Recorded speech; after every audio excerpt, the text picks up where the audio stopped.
That was quite a night and quite a ball game.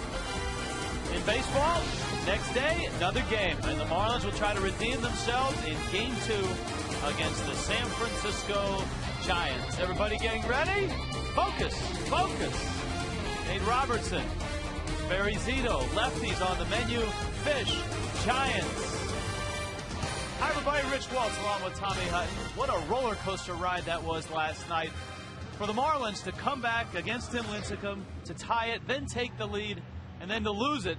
Just a range of emotions. You know, we said it last night, Rich. I think the most exciting game of the year so far, but also the most devastating loss. It was exciting to watch Hanley Ramirez last night, both in the field and at the plate. The Marlins all-star shortstop, the batting champ from last year, really sparkled last night. Marlins fans, you are lucky you get the opportunity to watch one of the best players in the game today, Hanley Ramirez. He got off to a slow start. He was hitting in the 270s in the month of April. He had just a couple of home runs. He had only 7 RBIs. He can play defense. He can hit home runs. And boy, has he done it in the month of May. 9 for 15 just this month in the last 3 games. 4 home runs and 10 RBIs. You are lucky to watch him every night. The Marlins weren't feeling so lucky when they looked at the pitching matchups in this series. They saw Tim Lincecum to start with, Barry Zito tonight, and we'll get to Matt Cain tomorrow night. Let's talk about Zito. You know, you go back his first couple of years with the Giants, they weren't real good. He's getting paid a lot of money. His record, not that great. But this year, he's off to a 4-0 start. He's in good shape. He's got his legs real healthy. He's throwing a little bit harder than he was last year. Here's a guy who's always been healthy. He's never been on the disabled list. He's never missed the start. He doesn't want to miss any now with the start he's off to this year. Barry Zito going for the Giants. Nate Robertson going for the Fish. Marlins, Giants, Act 2 in a moment.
Fox Sports Florida is brought to you by Checkers, Little Place, Big Taste. By Geico, 15 minutes could save you 15% or more on car insurance. Visit us at geico.com. Call 1-800-947-AUTO. And by Toyota, moving forward. Moving inside Sun Life Stadium. Here we go, Giants 15-10. They're still trailing the Padres in the West, trailing by just a game. The Padres are at 17-10 right now. Here's Rowan in center field leading it off. Andres Torres gets the start in right field. Pablo Sandoval is at third base. Benji Molina will do the catching. Aubrey Huff, the former Cane, is at first. Juan Uribe, a big hit last night. The veteran Mark DeRosa is in left. Matt Downs, the former Alabama Crimson Tide, at second base. Barry Zito pitches and hits ninth.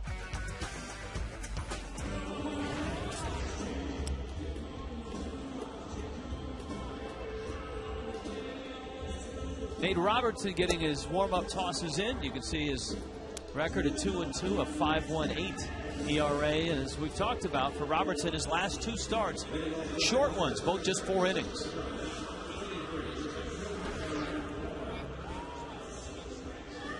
So Robertson, his last time out, beaten by the Padres. And then the loss on the road in Colorado, both 4-inning starts. He was on short rest in the Padre game, but he's had a full week from that game to this start. Gary Cedarstrom, the home plate umpire, has stepped out because he knows that Tommy Hutton's headset was not working, and he has to wait until Tommy's headset is working before first pitch. Well, thank you, Gary Cedarstrom, behind the plate. But you talked about Nate Robertson, and we had a nice chat with him the other day. And he said, I know I'm not a swing and miss type guy. I need to get ahead, first pitch strikes, and then try to bury that slider down and into right-handed hitters.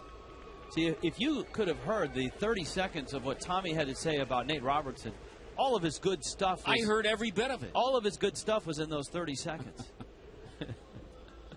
Robertson gets Rowan, Torres, and Pablo Sandoval. 0-2 pitch. He's pounded the strike zone with 3 strikes. And the count's 0-2. Bruce Bochy in his 4th year. Last year the Giants had a winning record. They were 88-74. And as stunning as it sounds, it was their first winning season since 2004. It's amazing. Rowan fouls it back to the screen. Rowan was a big part of that last year.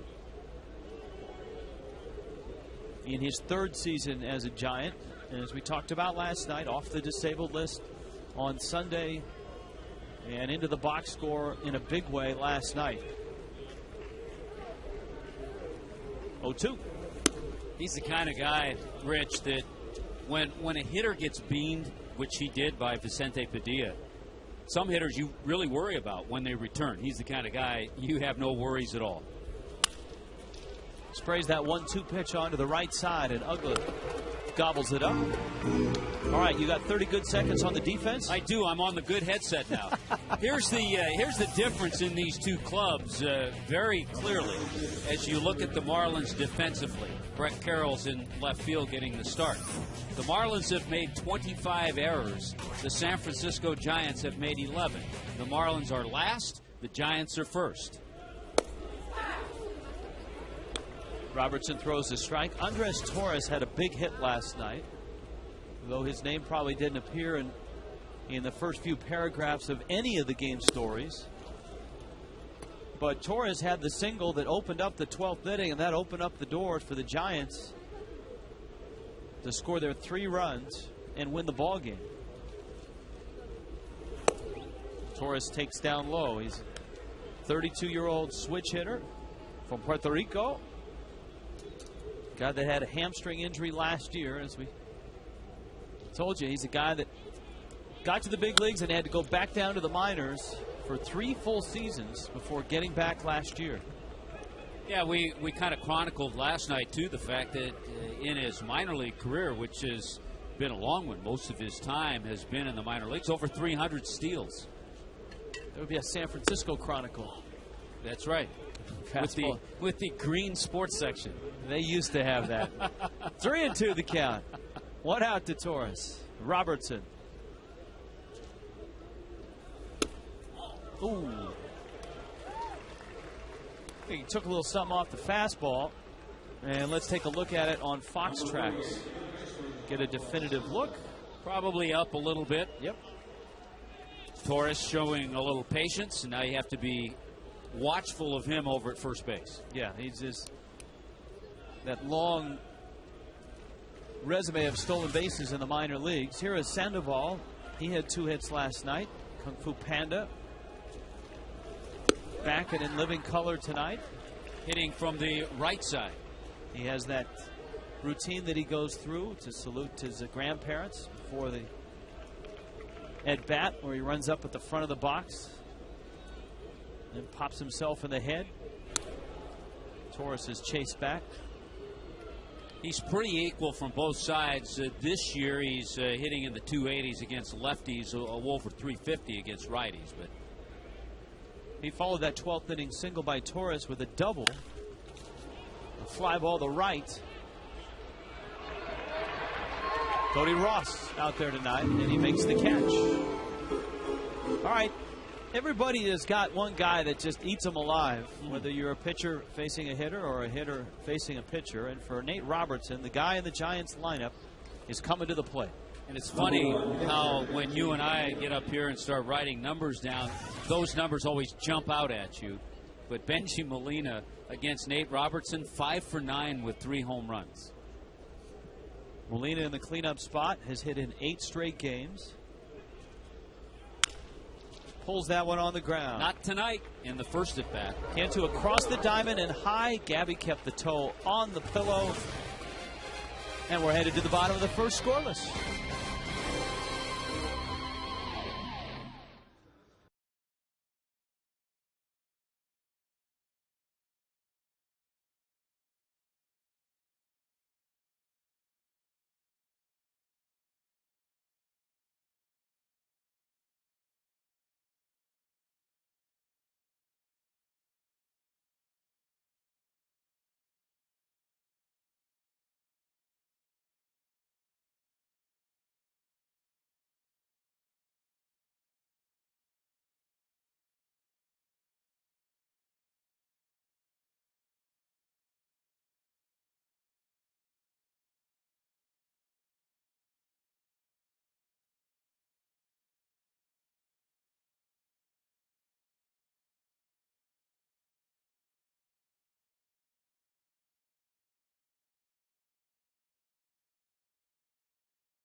Está disponible en español oprimiendo el botón del SAP.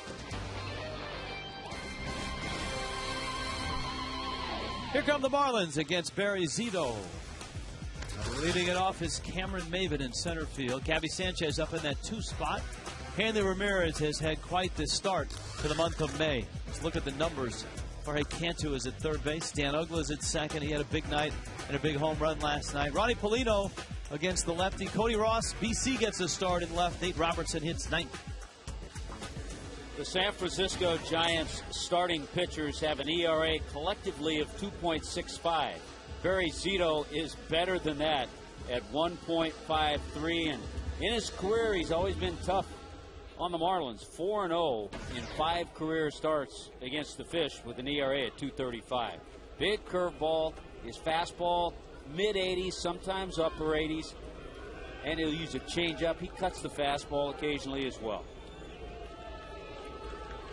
Maven, Sanchez, and Hanley.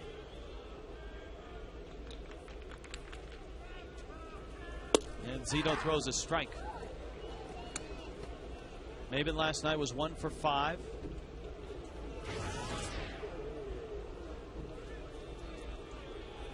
Zito, of course, made his mark across the bay in Oakland. 7 splendid years, was 102 and 63, and was rewarded with a 7-year, $126 million contract.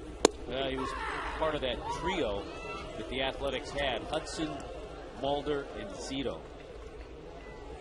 There's a great article in the San Francisco Chronicle today about that contract and about this year for Zito.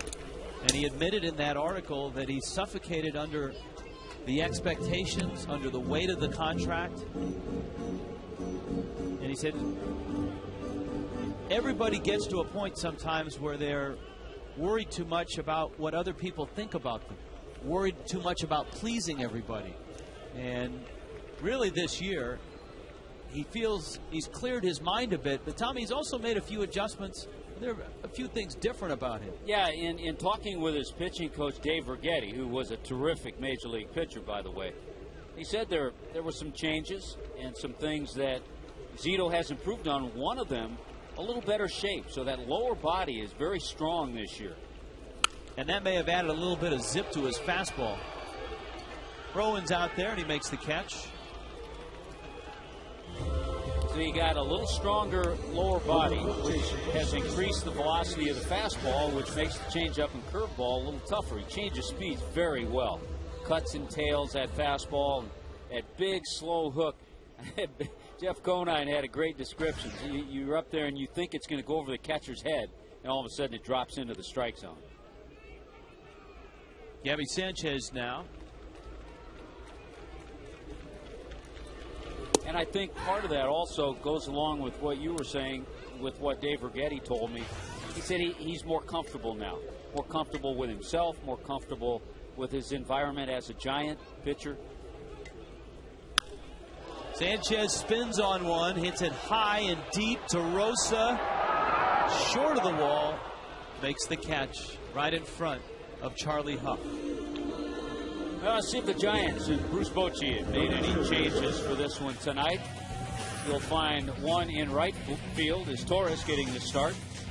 Everything around the infield the same. Uribe, Downs up the middle. Aubrey Huff at first, Molina behind the plate. We mentioned just 11 errors from this Giants defense. They lead the National League in that department. Here comes Hanley. 3 hits last night. The big dramatic home run against Lincecum. A significant home run against Lincecum because he does not give up home runs to right-handed hitters much at all. In fact, since the start of last year, Hanley's only the third to do it. The other two, Jason Worth and Yunel Escobar.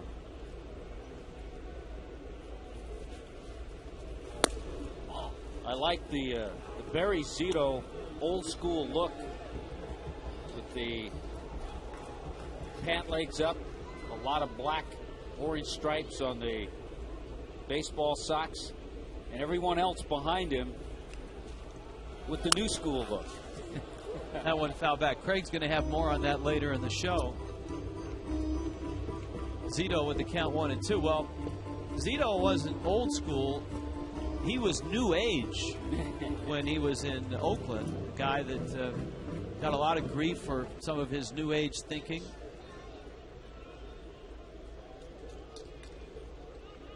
From scented candles to silk pillowcases. That one is fouled back. That's 1-2. But a very sharp guy. Started his collegiate career at UC Santa Barbara. Was a freshman All-American. Transferred out, pitched a year in junior college, then went to USC and was a first-team All-American.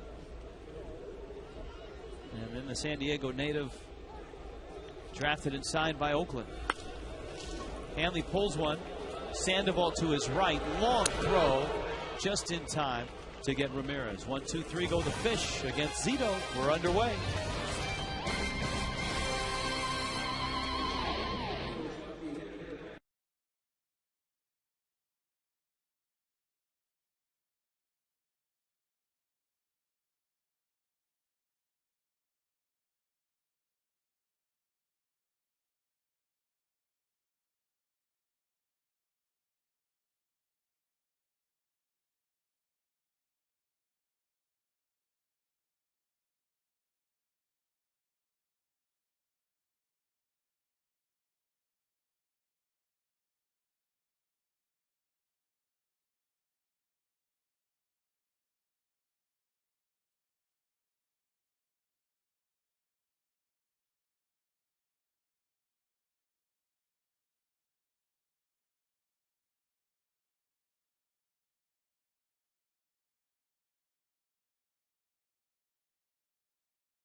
You saw a terrific game, not the best of endings for the Marlins.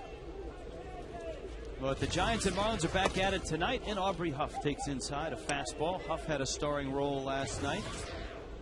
He had the big hit in the 12th, a 2-run single. You know, a lot of times you have hitters who have certainly proven themselves at this level, and Aubrey Huff is one of those.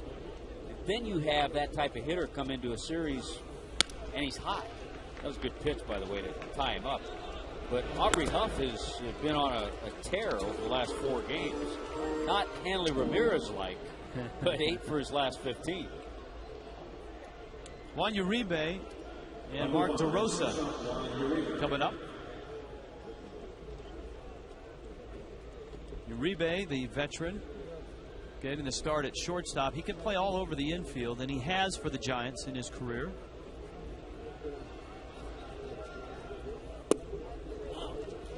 With Edgar Renteria still on the disabled list, or not on the disabled list, excuse me, still dinged up. Well, there comes a point in time where the Giants are going to have to make that decision. Uribe, by the way, 41 career at-bats against Nate Robertson because of their time in the American League. Yeah, Uribe, of course, with the Chicago White Sox, same division as the Tigers. Out to right center, Maben tracking it, and he makes the catch. It's our very first watch party of the season, and it's coming up on May 10th. It's a Monday at Rivals Waterfront Sports Grill in Hollywood. We'll be at Wrigley Field. The game starts at 8:05. You can meet Billy and the Mermaids, win tickets to upcoming games, great food and drink specials at Rivals. Here's DeRosa.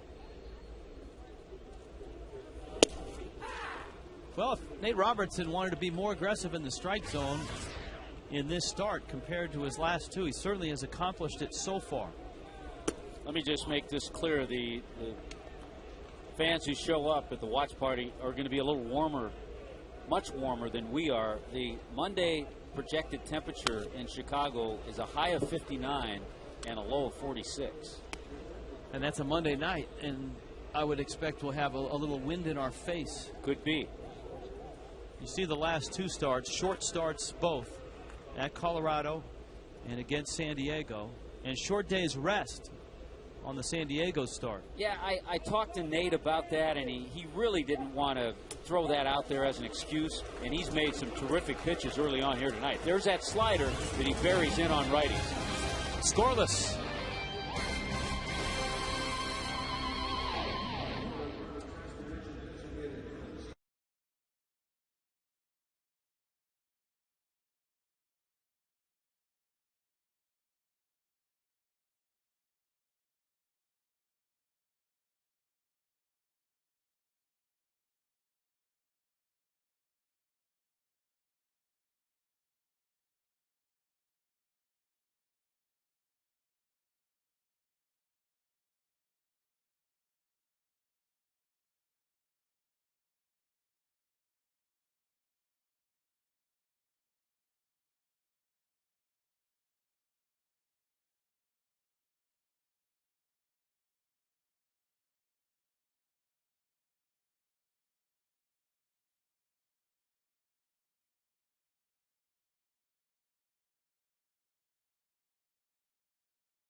Bottom of the 2nd inning, and Barry Zito goes back to work. Freddie Gonzalez is our Geico quote of the night. Of the 26 games we've played, it's definitely the toughest loss to swallow. There were a lot of sequences last night. As you look at Carlos Tosca, Marlins bench coach, is coaching third base. Joe Espada has had to leave the ball club because of a death in the family. So our Thoughts and prayers are with Joe. And Los is down at third base. Here is Cantu. A lot of twists and turns last night. Choices to walk guys. The one sequence with Paulino coming in to pinch hit for Chris Coghlan was one that was an intriguing one. Yeah, and it's fun for us. We have the luxury of coming back the next day and talking to Freddie about that. And when we talked to him, and you know, he said you always like to make a move before the other manager makes a move. That was the first thing he said. He just didn't like the matchup of Chris Coghlan against the tough left-hander, Jeremy Affeldt. He felt that he might get, he wasn't 100% sure, he might get Paulino against the left-hander. We all know the way Ronnie said lefties. But as soon as he saw the Giants stall, then he realized he'd have Ronnie against Wilson, but Wilson throws hard, has good fastball. Ronnie's good fastball hitter. Cantu fouls it back, and it's out of play. Yeah, they said in talking to both Freddie and Carlos Tosca, Wilson all bundled up on this chilly night. He thinks he's in San Francisco. On this chilly night here in South Florida. Zito misses outside, and Cantu is aboard. The thinking was there were three scenarios that could happen. You could have Coghlan face Affeldt, and as you just noted, they didn't like that. You could have Paulino face Affeldt. That would have been great. Or Paulino facing Wilson. And as you pointed out, Wilson is a fastball pitcher.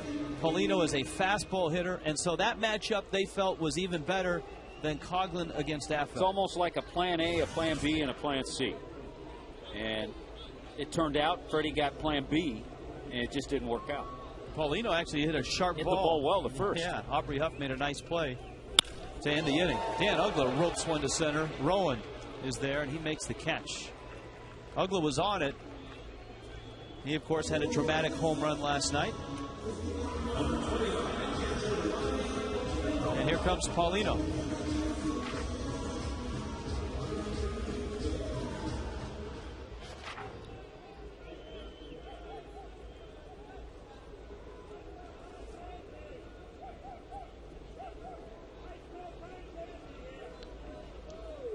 Paulino continues to terrorize left-handed pitching.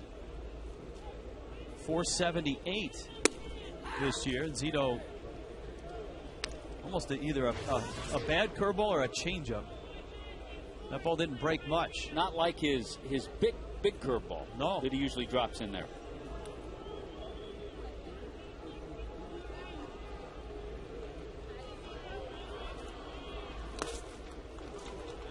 His big curveball is not what you would call a get-me-over curveball. It's a get-you-to-chase it curveball. You know, the thing that's always impressed me, and a happy Cinco de Mayo to those young ladies, but the thing that's impressed me when you look at the record of Barry Zito, he's had 9 straight years of 32 starts or more. He's never missed a start. It's off of Paulino's foot. So he has been healthy. He's never spent a day on the disabled list. When given the ball, he takes it and goes out there. His first 3 years as a Giant didn't go so well, though you could see him start to turn the corner last year. About mid-season. His ERA ended up 4.03. Those are his career numbers. And as I told you, 102 and 63 in Oakland. But this year has just been off the charts. This has been 2002 Barry Zito. Actually, even better than 2002. This is the first time he's ever started his career at 4-0. To just hammer home your point, Rich, if you go back to after the All-Star break last year, and then you include his starts this year, he's 9-3 with an ERA of 2.43. 19 starts. Paulino reaches out and strokes that one into left field. He can hit lefties. Since 2005, Ronnie Paulino's hit over 340 against lefties. Because this is a pretty good pitch by Zito. There's the changeup. Bottom falls out of it. But look at Ronnie. He goes right after it, stays on it. You know, that's a pitch we didn't see Zito throw a lot of the last 3 years. It was still fastball, big curveball. but he's tried to incorporate that changeup a little bit more.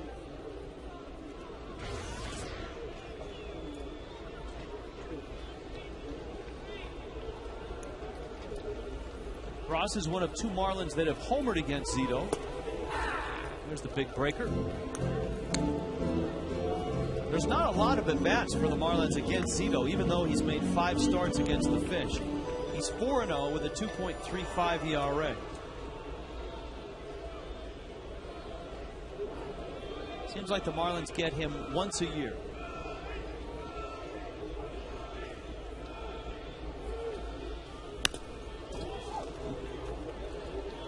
It's a while before these two clubs match up again. The Marlins don't venture to San Francisco until the last week of July, a 4-game series.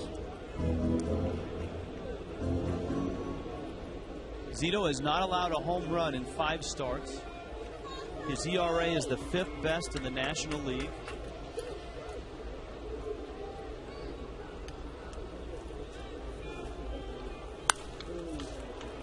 A pop. And out of play. His batting average against is a minuscule 1.67. That's the scary number right there.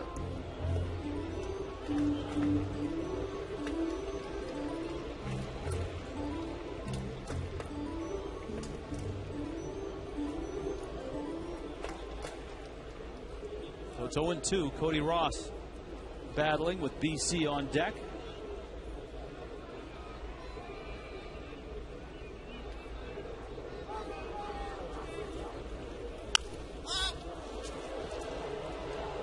Molina zags, and makes the play. That's an example of why Zito has had more success this year than the last few years with San Francisco. He's able to come in now with 86. That was an 86-mile-an-hour fastball, just enough to tie up Cody Ross. The last few years, he might have 82, 83, maybe 84 tops. So it doesn't take a whole lot, but just that much was able to get it in and tie up Cody. You can see the differential in his fastball, topped out at 86. Changeup with the curveball is probably 70. Brett Carroll gets the start against the lefty. So it's almost like with the 3 or 4 miles an hour added velocity, he has an extra weapon. See BC's numbers in 13 games. Surprisingly, he has 3 times as many at-bats against right-handers than lefties. You kind of see Brett Carroll as a guy that gets starts against lefties. He only has 8 at-bats against lefties this year. Yeah, so he's had good at-bats against righties. Yeah.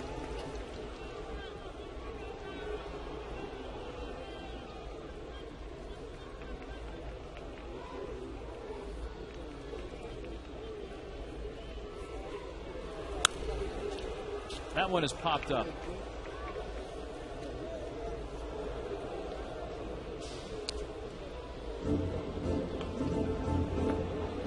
One and 2.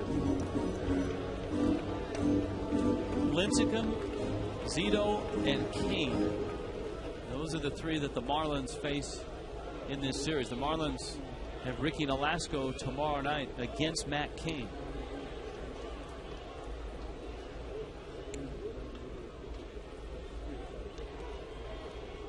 Cantu and Paulino still out there. Kicks away. Cantu's going to get to third. Paulino thinks better of going to second. And you saw what a veteran and how sharp Molina is. When he picked that ball up, he didn't look to third. He was looking at second to get Paulino. Well, straight on, he can see Cantu with a good jump, and he knows that Ronnie doesn't run well. So he thought, well, if he gets a late jump, I have a shot at him at second base. But the wise choice by Ronnie, you don't want to make that last out. So he just stayed there.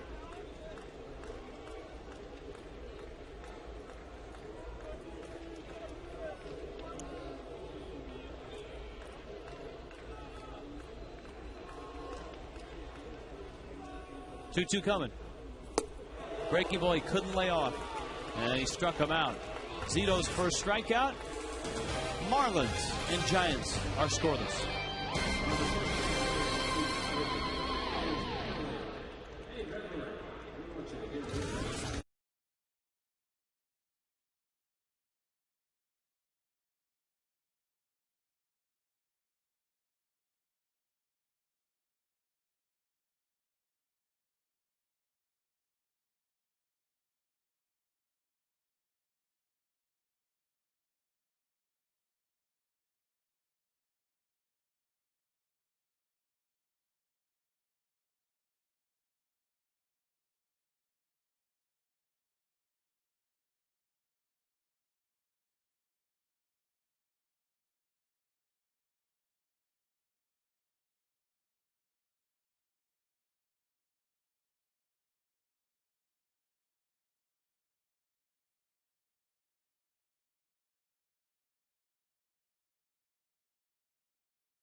There is a disclaimer, and we are obligated to read it. There always is. This copyrighted telecast is presented by the authority of the Marlins, may not be reproduced, retransmitted in any form, and the accounts and descriptions of this game may not be disseminated without the express written consent of the Marlins.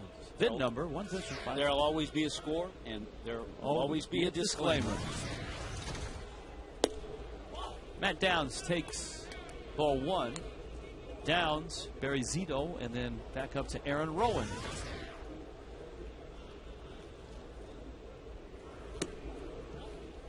First pitch of the at-bat. Fox tracks, please.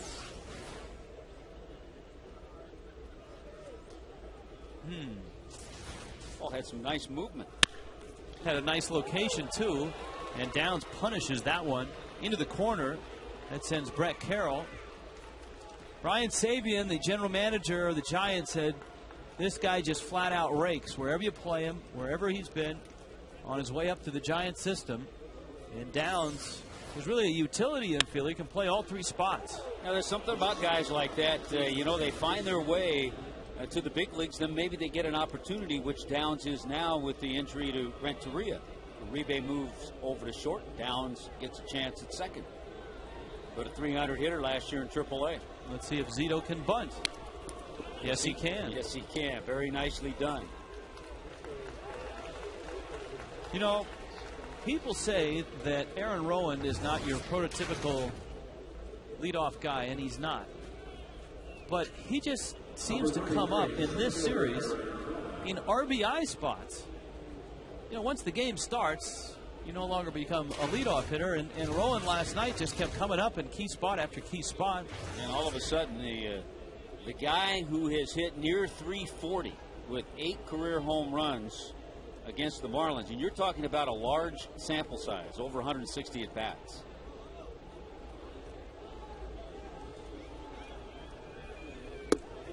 Rowan, without a doubt, on that all-time Marlins killer list. There's 2 Giants that are on that list.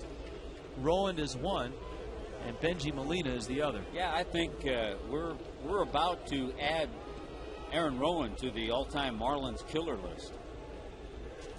Right up there with Matt Diaz. Grounder, Cantu cuts it off. Downs is going to score. The Giants play station to station after the double and score the first run of the night. Will they do it with some fundamental baseball? The leadoff double, a nice bunt by Zito that set that situation up. 3rd inning, keep the infield back. You don't want to leave the door open for a big inning. That's why you do that. The infield comes in, all of a sudden a little trickler can get through the infield, and you never know what's going to happen. Rowan has 4 RBIs in this series. Torres went after the first pitch. Maven is under it. And the Giants have presented Barry Zito with a 1-0 lead.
Bottom of the 3rd. A well-pitched game so far. Barry Zito and Nate Robertson, a pitching coach, would appreciate this. Randy St. Clair joins us now. Hi, Randy. How are you? Good. Very good. Game's going well. All right. Well, tell us what your thoughts on Nate Robertson compared to his last 2 starts. Well, right now he's working his zone. He's working fast, and he's getting quick outs. He's got 6 out of 7 outs have been less than three pitches or less. So that's what he needs to do to be successful. I know there are a couple of little things you work with him on in between, Randy, with just the fact getting ahead, getting that first pitch strike. Yes. Well, we worked a lot on. He's just getting a little quick through his delivery, jumping, getting out there a little early, so he doesn't get that full extension and making mistakes up in the strike zone. Randy, let's talk about some of the Marlins starters, some guys that are having terrific years. Let's start with Josh Johnson. Robertson sends that ball into left center field. A lot of room out there, and Rowan runs it down. Talk about J.J. and what you've seen from him so far this year. Well, J.J., I think, is on a good roll right now. He's really pounding the strike zone, getting ahead of the hitters, using all his pitches, using a great mix. They can't sit on anything, and he's just really going after guys and taking control of the game. Randy, I think Anibal Sanchez has been pretty consistent. I thought you may have thought the same, maybe not. I thought last night was probably the best he pitched. Well, he's been throwing the ball fine. He's made some mistakes that have cost us a little bit. You know, that for me, they're not so much pitching mistakes as they are holding that runner last night, letting him steal second base.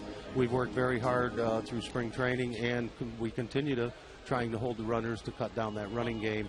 And he did a nice job against Rowan. He got rid of the ball quick, and Fake made a nice throw and threw him out in that first inning, and then we let Downs take off on us and walk into second base and ended up scoring. So, you know, as a group, we've done a good job, but we still have to get better at it as holding runners. 0-2 pitch to Cameron Maven, and he swings and misses. You have to be very proud of the start that Chris Volstad had on Saturday against the Nationals. Yes, he was extremely effective. He pounded the strike zone ahead of most hitters, and that's what he needs to do to be successful too. Low pitch count game, which is what we want, that game where he's not going deep into the pitch counts. And Ricky Nolasco tomorrow night. Yeah, Ricky struggled a little bit, but he's been throwing the ball outstanding since spring training opened up in his first 5 starts of the game. So 5 starts of the year. So, you know, he had a little rough one the other night, made some mistakes out over the plate to a very good hitting Washington team. And it hurt him a little bit, but I'm looking for a good solid game out of him tomorrow. 1-0 pitch to Gabby Sanchez, change up for a strike. I know we talked a little bit about this with you in spring training, being on the other side when you were pitching coach with the Nationals. Seeing a guy like a Ricky Nolasco, are you impressed firsthand now that you see him with his competitiveness? Yes, he's very talented. He can really spin the baseball. He throws his breaking stuff from different angles, different speeds. He really knows how to spin the baseball. He's aggressive. He pounds the strike zone. He's not afraid of contact, that's for sure. And, you know, to me, sometimes he's a little bit too much aggressive and makes some mistakes where he gets beat with the long ball when he shouldn't. But, you know, it's easier to try to maybe miss a pitch here or there than to try to get somebody to be aggressive in the strike zone. All right, we appreciate the stuff. We don't always get to go into the dugout. It's pretty cool. Thank you, Randy. Okay, thank you. Yeah, thanks, Randy. Okay. Randy St. Clair, pitching coach for the Fish. It's 1-0 Giants.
Jonathan Berkman, one of our cameramen, see on his night off, he comes out to the ball game. Now that is a dedicated baseball fan. Pablo Sandoval with a big rip, and he pops it into the seats. It's 0-1. Sandoval, Benji Molina, Aubrey Huff, 4th inning, 1-0. Gigantes. You know what? You have a feeling on his night off, Pablo Sandoval swings that way too. He just comes out of the dugout swinging.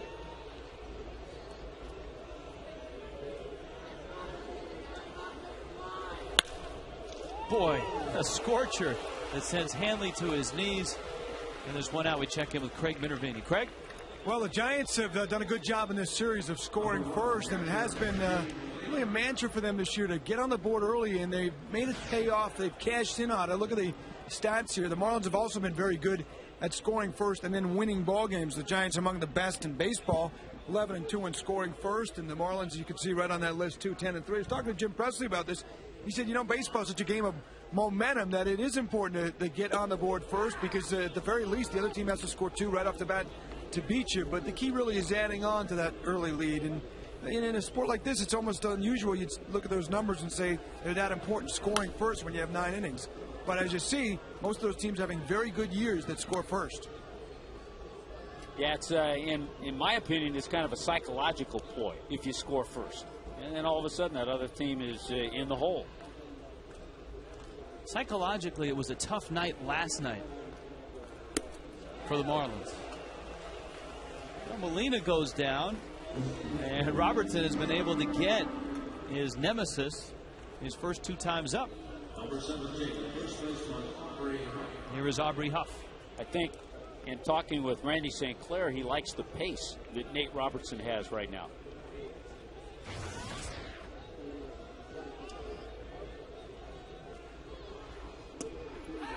There's a strike to Aubrey Huff. And got the strike with his breaking ball.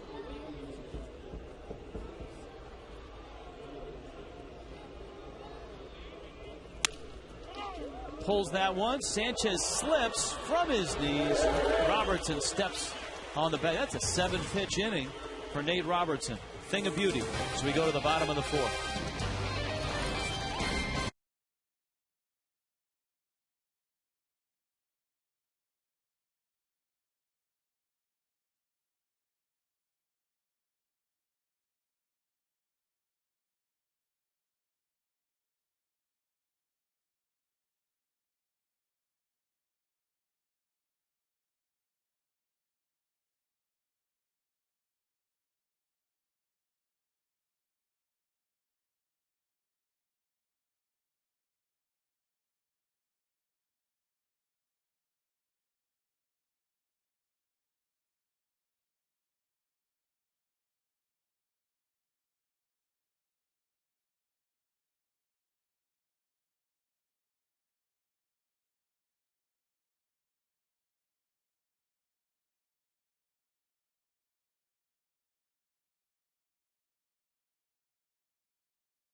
Tonight, Marlins baseball on Fox Sports Florida, brought to you by Marooney. Hey, South Florida, when you need a car, truck, or van, who are you going to call? 1-877-MAROONEY. By Tobacco Free Florida. Escape the addiction of tobacco. Be free. Visit FloridaQuitline.com. And by AT&T, find out what's possible with the nation's fastest 3G network. AT&T. Rethink possible. 1-0 San Francisco. Barry Zito meets Hanley Ramirez. Hanley bounced out back in the first. A Ronnie Paulino single, the only hit for the Fish. That's a chopper. Uribe has to back up. Low throw, and he's out. Boy, it looked like Hanley had beaten that one. That's one of those short hop picks that for an umpire is a tough call, and here comes Freddie. As soon as you saw Uribe have to back up and then have a little trouble with the grip, you had a good feeling Hanley had a chance to beat it. Let's see if he did. It's bang, bang, but you're right. When the first baseman has to pick it, the umpire can't hear that ball going into the glove. A good play by Aubrey Huff, a good pick on his part. Let's see.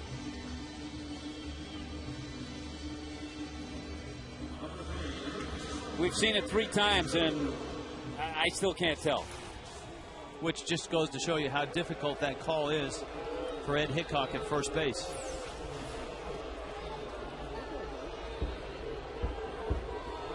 Tie does not go to the runner. Tie does not go to the fielder. There's no rule in the book that says that. Cantu yanks it to Sandoval, and he fires it over. And both these lefties are working at a quick pace now. Our AT&T trivia question. Flip the phone, will you?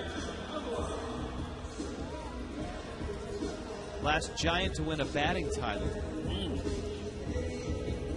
You know, speaking of former Giants and former Giant managers even, saw Felipe Alou last night in the San Francisco clubhouse. He told me, and I didn't see him because I didn't hang around there too long, he told me Moises was coming in too. Giants are a franchise that have not had a lot of managerial changes over the years. They had 3 managers in a 22-year span before Bochy took over. Felipe Alou, Dusty Baker, and Roger Craig. They were like the Dodgers that had Walter Alston and Tommy Lasorda, 2 guys for over 40 years. San Francisco batting champions. Did Bill Matlock win one as a Giant or a Pirate or both?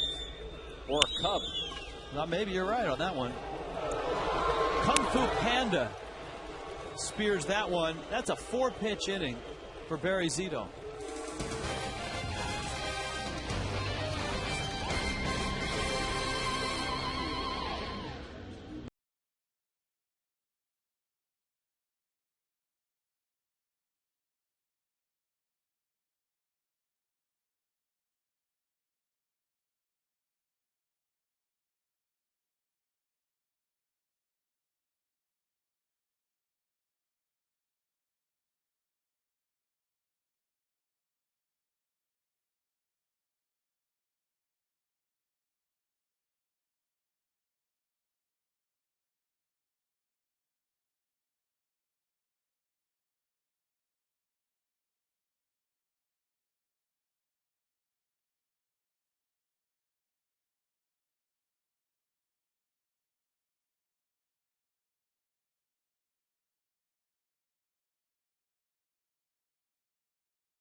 Marlins Baseball está disponible en español vía Zap y es presentado por KFC. Into the 5th, a 1-0 game. Giants on top. Oh, Riggs, Tommy, what's up? Happy Cinco de Mayo. Órale. Ándale, hombre. High Batazo elevado fly ball. al center field. Ahí está Cameron Maben. See, I'd rather just listen to Raul call it. Hey, guys, in honor of Cinco de Mayo, I have here a question, a mini poll. Of these 3 Mexican actresses, who do you prefer? Salma Hayek, Thalia, or Eva Longoria? I think I would go with Eva Longoria. Nice. I'll go good choice. Salma Hayek for 100. That's my favorite right there. Hey, Cookie, I got a surprise for you. Go right ahead. They got to shoot the booth first. Our booth. All right. Great pitching from both sides. Just don't shoot the broadcasters. just the booth. Cookies, say hello to my little friend. Hey, Tommy, Richie, eso, ándale, hombre. Very good. All right. All right, guys, have a good show You tonight. too, Richie, Tommy.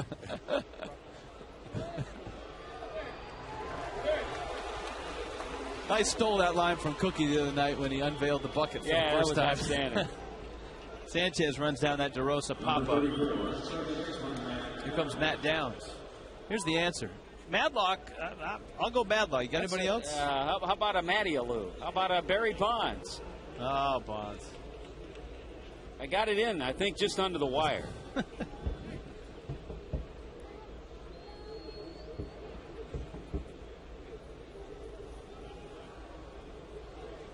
Well, the Giants are in a new era now, a Bondsless era. You know, and some thought that the loss of Bonds and the contract that Zito had signed, that the Giants would be down for a while. But to Brian Sabian's credit, they've developed good young pitching. Obviously, Lincecum, Kane, and Sanchez.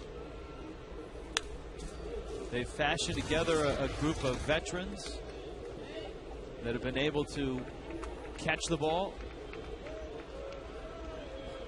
score just enough runs in a very pitcher-friendly park, and they won 88 games last year. Downs does just rake. He's hit the ball hard twice. Yeah, you know, he's looking back at his numbers over 300 games in the minor leagues, and he's a career 307 hitter in the minors. So you know he's going to swing the bat all right and hit at this level. For Barry Zito, though, hitting is not a strength. It's been a struggle for him in his career. Anytime you got a guy that comes up in the American League and pitches there for a long time and then hops over to the National League, that's trouble. Zito does not have an extra base hit, and that's in his career. He's had 206 at-bats, 21 singles. A career 102 average. And it's 1-2.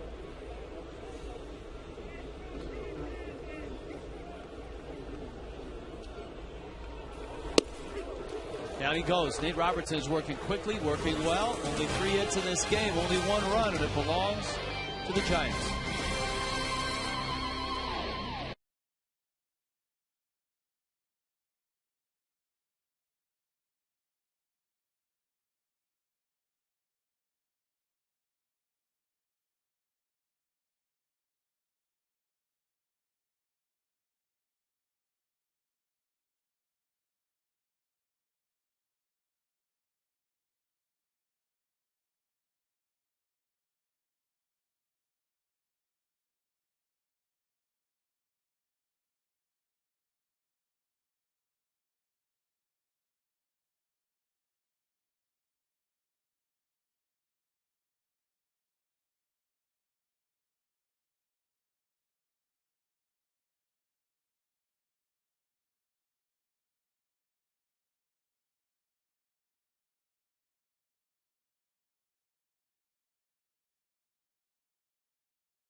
Sunday is coming up on the 16th. Mets, Marlins. First 5,000 kids get a pair of Hanley Ramirez batting gloves, courtesy of Fox Sports Florida.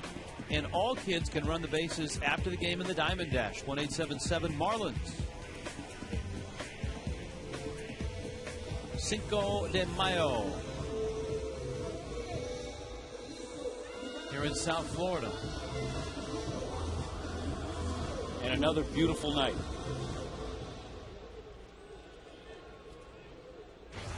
Well, Ronnie Polino has the only hit against Barry Zito. He took a changeup off his shoe tops and delivered it into left field. Cody Ross, Brett Carroll will follow, and Polino sends that one into right center. Rowans makes the catch. 1 out. Zito is averaging like an out every 2 pitches here for the last 2 innings. Both pitchers are.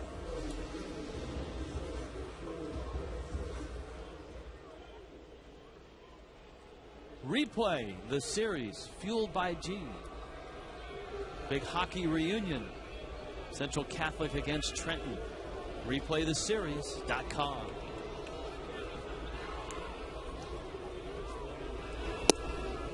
Changeup misses outside. Cody Ross. With Brett Carroll to follow. Ross popped out back in the second. Well, what's happened is both pitchers are throwing so many strikes. Zito's walked only 1. Nate Robertson's walked only 1.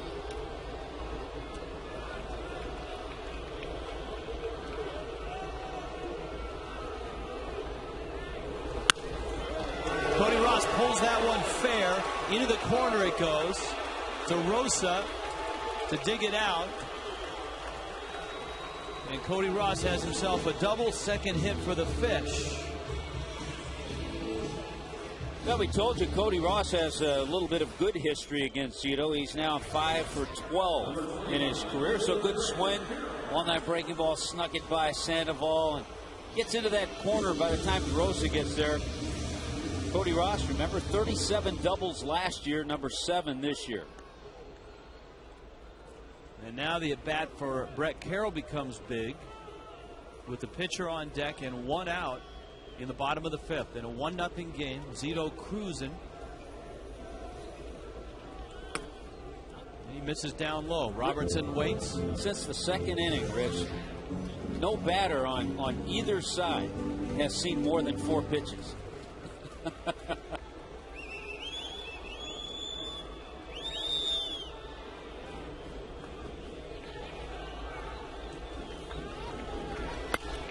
Carroll pulls that one.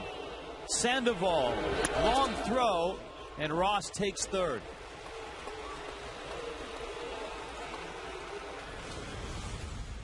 Now time for the Keep Your Edge Spotlight, brought to you by Just for Men Mustache and Beard. Barry Zito doesn't have a mustache or a beard, but he's given the Giants the edge. You too can keep your edge with Just for Men Mustache and Beard. Where he's tough and how he can get away with a high fastball, even though it's not 95 miles an hour.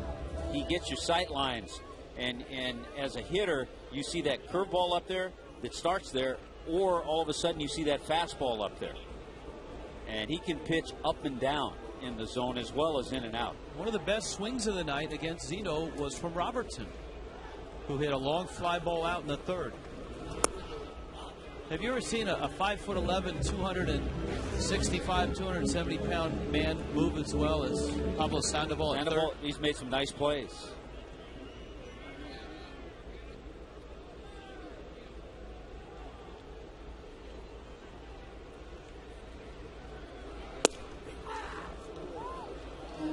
He's got that, as Tommy noted, that big body type, but the athleticism of a much smaller man, a much lighter man, kind of a Prince Fielder type guy that is a much better athlete than he looks.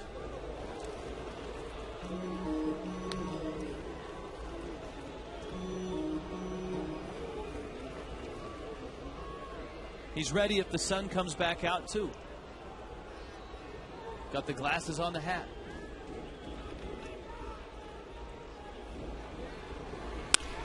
Robertson into center field. Rowan is there. My goodness. 2 of the best swings of the night against Zito by Nate Robertson with nothing to show for it.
To celebrate the holiday tonight with Corona and Corona Light in Palm Beach, Rocco's Tacos, Cabo Flats, the Palm Beach Ale House, Fort Lauderdale, Shooters, El Mariachi or Azteca, and in Miami, Mangoes, Ocean 10, and Rancho Grande. Relax responsibly. Rich Waltz along with Tommy Hutton. Happy Cinco de Mayo to you all. The Marlins and the Giants playing a quick ball game. Both lefties are around the plate. Boy, you love to see Nate Robertson's come back from an outing. Really, his outing last time out, first 4 innings, he was terrific. Then he gave up all the runs the next inning. But he has thrown lots of strikes. He's done just what he worked on in between starts. All we need, Rich, maybe some carne asada, some taquitos. A little fresh guacamole would be nice. Guacamole. Aaron Rowan swings and misses. Hey, there was a fan that actually the other day was listening, and we were going over the stipulations in our new contract for Perrier water, those little hot dog hors d'oeuvres, and red M&Ms. And a fan dropped off a bag of red M&Ms before the game. Very thoughtful.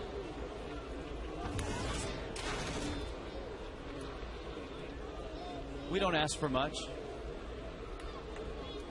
Rowan, Torres, Sandoval against Robertson. Rowan has one of the more unique batting stances. Yeah, very close to the plate. Kind of leans back.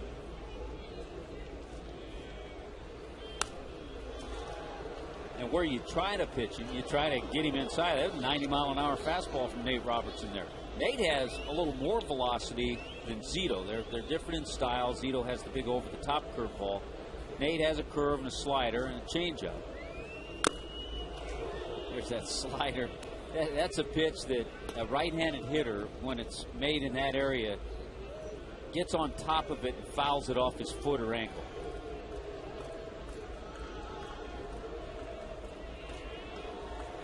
That's why Rowan's got that pad protecting the left shin and as much of the ankle as he can get.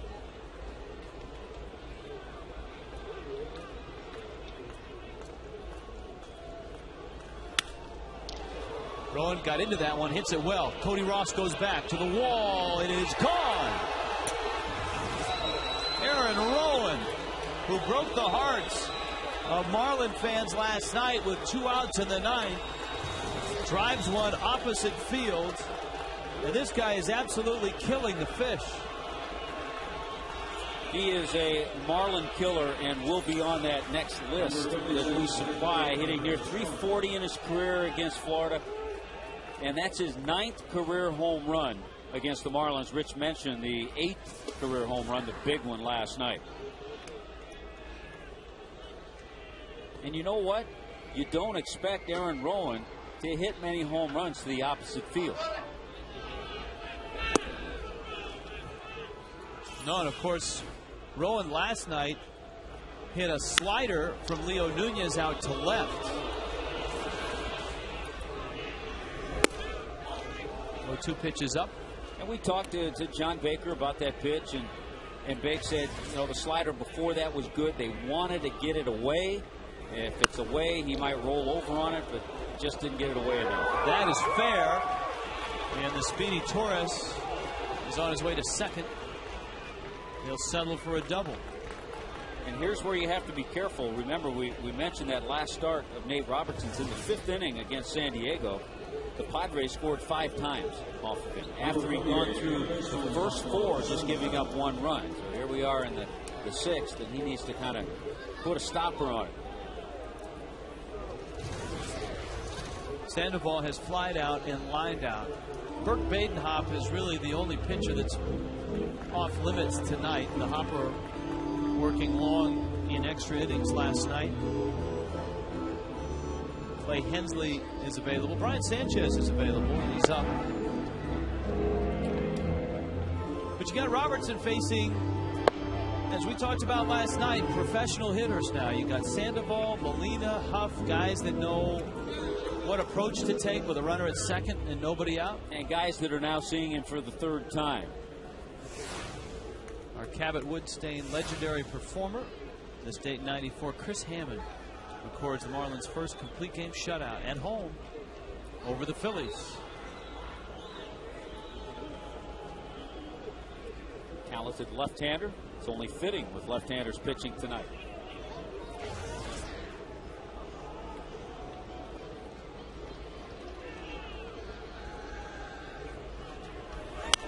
We talked about how difficult Sandoval is to pitch to. You saw him just swinging a ball that was a foot off the ground and about 2 feet outside. Because he's trying to hit a ball the other way. Jeff Conine on Marlins Live made a good point. Not only is he impossible to really pitch to strategically, but defensively, you're not really sure where to play because he'll hit the ball from all angles and in all directions. Torres got a huge jump. Paulino's throw, not in time. Oh, it is in time. He got him. I think third base umpire Marty Foster is saying the tag was applied on the backside, but it was before his hands got to the bag. Tim Flannery argued Torres was upset. Bruce Bochy didn't come out. You know what? Marlins maybe got a little break, but Torres with terrific speed. Yeah, I think he had that hand on the bag before the tag. The tag is applied right there, and Marty Foster, third base umpire, saying it was put on before the hand was on the bag. But I think the Marlins caught a break. Take advantage of it. Remember, we saw the bang-bang play at first go the Giants' way earlier in the game. That's a good throw, too, by Ronnie Paulino, knowing that the runner got a good jump and not trying to force it and overthrow. Just go ahead, come up, make your strong throw. Hard to tell there. You can see the hand on, but I don't think the tag had been applied at that point. Sandoval hooks it to left. BC drops it and kicks it. And it's going to be an error on Brett Carroll. Left field, we've seen a couple left fielders struggle on this homestand. Carroll, remember last night, lost one in the lights. I don't think he lost that. I think he just didn't think it was going to jump. He kind of turns right there like he could have, but I don't think he thought that ball was going to jump the way it did. Remember Josh Willingham for the Nationals lost a couple in the lights. Well, obviously the caught stealing is big, but Robertson's back in it against a guy that historically has hit him well, Benji Molina.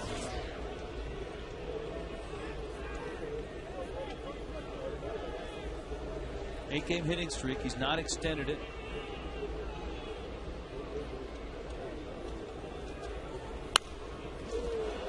Not only did he come in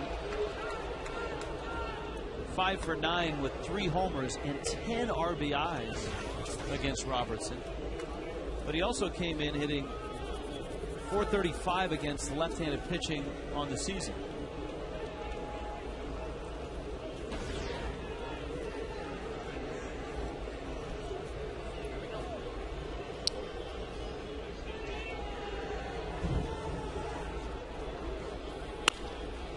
Into center field. That's a base hit. Sandoval turns third, coming home, and the throw from Maven is way offline. Molina stays at first base. We got a runner in Sandoval, is not all that fast, but he scores, and it's 3-0. That's why Molina is such an RBI guy. He took that pitch in, just sent it out to center field. A poor throw by Cameron Maven. It has to be a better throw than that. You have to make a play. It has to be close at home when you have Sandoval running. And that throw was well offline. Yeah, Benji Molina, 80 RBIs last year. Remember, he's not in there every day because he's a catcher.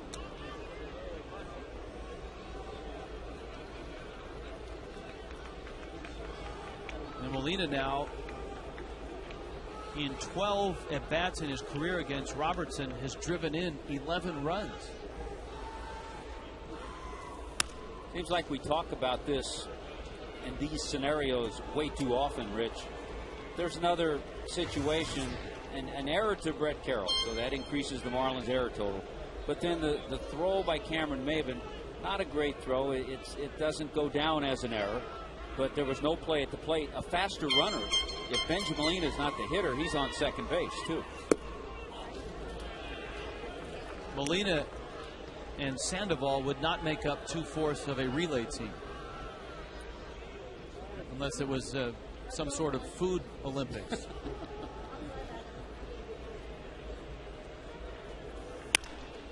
That's into right field.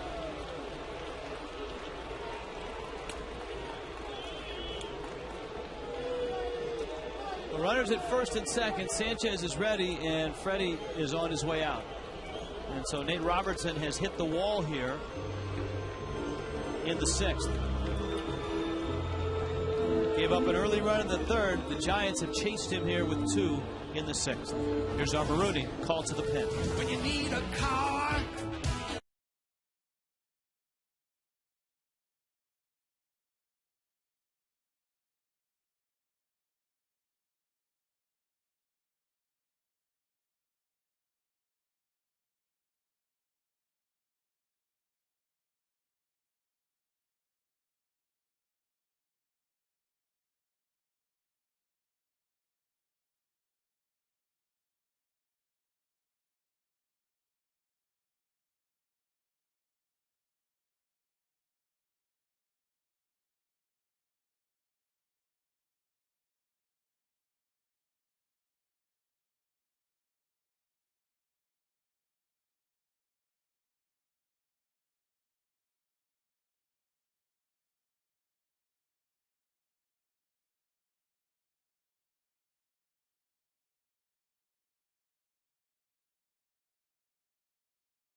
One out comes in. Sanchez, who opened the season on the disabled list with a hamstring issue, a hamstring that he tweaked as he went out to make an appearance in an exhibition game as the Marlins were headed north to New York. They stopped in Jacksonville on their first stop, and that's where Sanchez hurt himself. Here's Uribe. Now, right now, with 1 down, his job to stop this giant rally. And the thing that Brian Sanchez can do, and in a way similar to Clay Hensley, because they have a pretty good arsenal. He's got a little sinking fastball, slider, curve, a split change that he uses. And I think he gained confidence by the job that he did last year. There's a strike. Juan Uribe, surprisingly, leads the Giants in RBIs. Picked up 2 last night. He's got 18 on the season. And he went around. Whoa!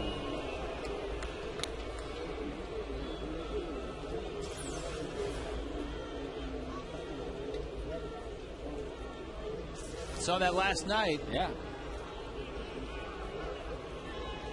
1-2 pitch. Good pitch. After he tried to get him to chase the slider, he went in with a fastball. Yeah, Brian Sanchez last year, nice ERA, 2.56 in 47 games.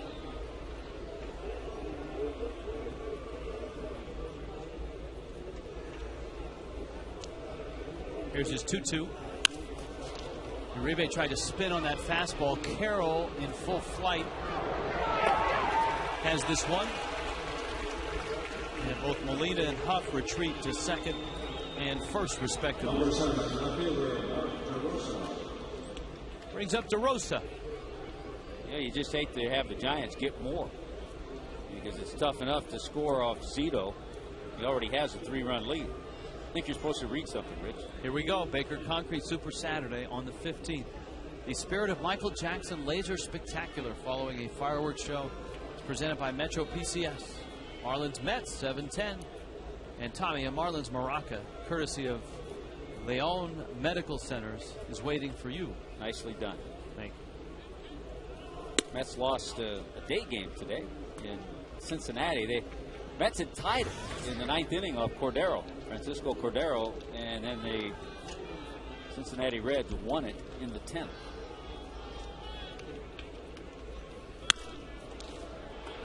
High pop-up, Ross ventures in and makes the catch. But the Giants put 2 on the board, stretch their lead 3-0.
Barry Zito feeling a little more comfortable now with a 3-0 lead. Well, he is. He's been able to keep his pitch count down. A lot of quick outs, and really not a lot of good swings. Cody Ross with a double, the only extra base hit. Ronnie Paulino with a single. Those are the only 2 hits off Zito. But he's done what he has done all year this year. Kept hitters off balance. The fastball, maybe 85, 86. He's been able to run inside occasionally or up. Use the curve and changeup. Top of the order, 3rd time through for the Fish, Maben, Sanchez, and Ramirez. Maben a strikeout in the 3rd, flied out in the 1st. You tend to give up on that big curveball, and all of a sudden you stand there and watch it drop into the strike zone. That one didn't. We talked about Zito in the first 3 years as a Giant and how mightily he struggled despite the huge contract, maybe in part because of the huge contract. You have to salute him, though, because he started a program and stayed with it. And that was the strikeouts for troops that he started, and he enlisted and has enlisted 65 other major league players. They've raised well over $2 million for troops that return home. There are some guys that would get the big money, struggle, and just try to shrink out of sight. 3-1 coming. Boy, that looked like ball 4. Well, it's an area that Cameron needs to work on. He struck out once tonight. That's 35 on the year and 9 walks. So he needs to bring that ratio a little closer together. That's basically throwing an 85-mile-an-hour fastball by a young hitter. That should not happen. I mean, you have to be thinking fastball. Scores 3-0. You don't think Zito is going to get real cute in this situation. And just 2 forced swings at fastballs for strikeouts in the third and here in this inning. Here is Gabby Sanchez. There's that big curveball. Sanchez is flied out. He struck out in the third.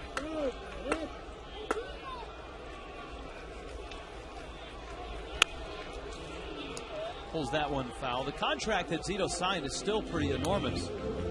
I mean, the Giants, including this year, owe him $73 million over the next 4 years of the contract. He's making $18.5 million this year.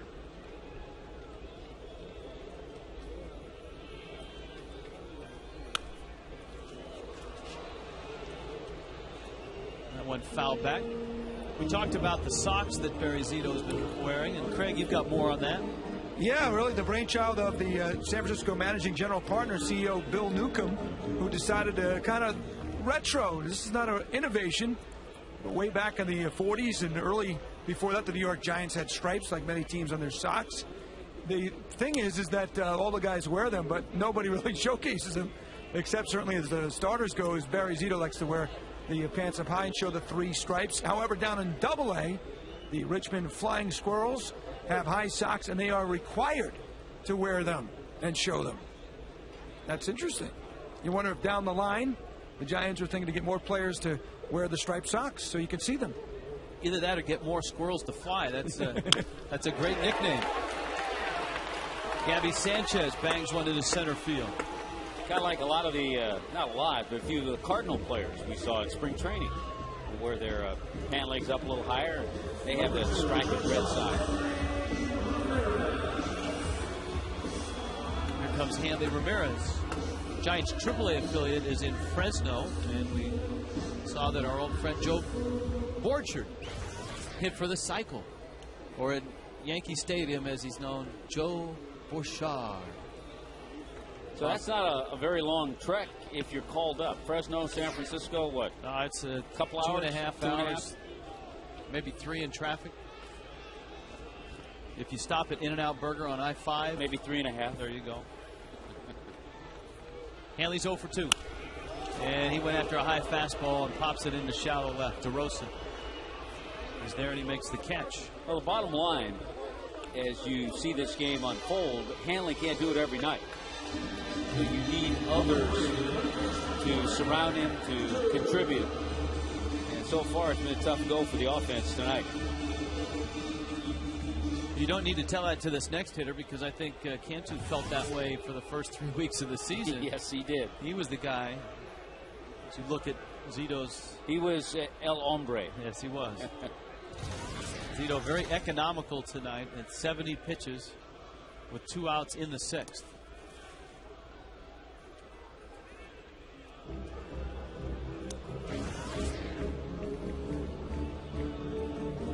Phillies and Cardinals are back at it tonight. It's a 2-0 Philadelphia lead. Exciting walk-off Carlos Ruiz home run last night. Beat St. Louis. That's in the 5th.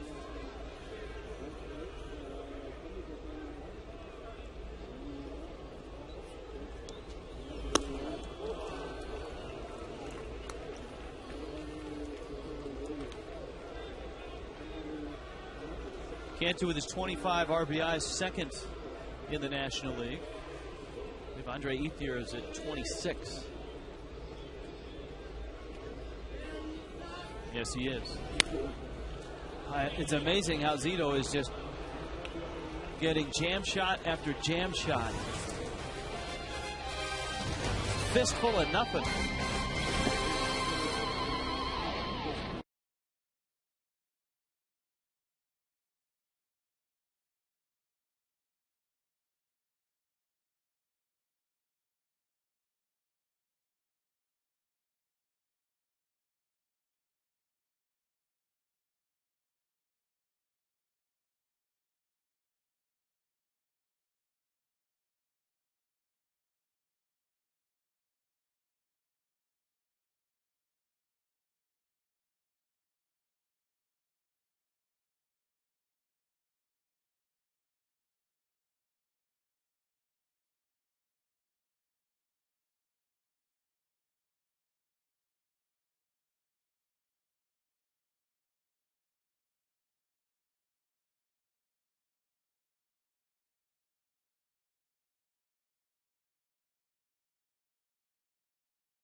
Major League Baseball and People Magazine are looking for individuals who make a difference in their community. 30 everyday All-Stars will be honored at the 2010 All-Star Game in Anaheim. To nominate, go to peopleallstars.com before May 14th.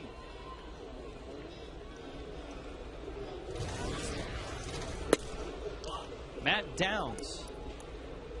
See, I have to start focusing now on All-Star voting and not Dancing with the Stars voting.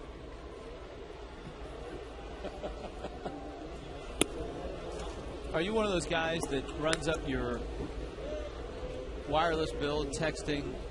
I've never voted on Dancing with the Stars. Yeah, no, I've never done that. I have to be honest. I'm not sure if I've been able to figure it out how to do it. You might create a monster if you teach me how. There's an app for that. We can work on that. Downs has doubled, singled, 4 hits in the series. And Sanchez doesn't throw him a strike. Walks him on 4 pitches. And so Zito will stroll up, and this is a tailor-made spot for Zito to drop down a bunt, which he did perfectly in the 3rd inning. Well, that's right. You talked about Barry Zito not being a very good hitter, but I'll give him credit. He's learned how to bunt, and he's become a good bunter up there. 3 sack bunts this year.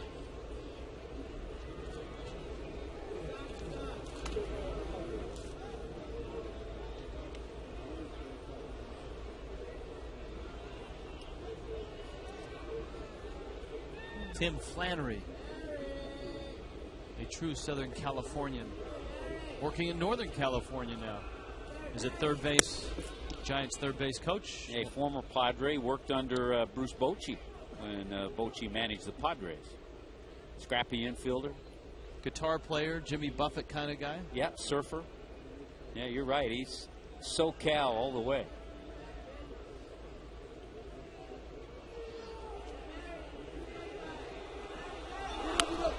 There's the bunt. Sanchez on to first in time. The Giants don't have a lot of speed. They don't have a lot of power, and they have to maximize their base hits. And so far this year, they've done a pretty good job of that. Moving runners up, moving runners over, getting them in. And we talked last night about how they lead the National League in run differential. Number of runs that they score and the number of runs they allow. There's a lot of that with a terrific pitching staff, and they were about a plus 38 in that range last night, leading the National League.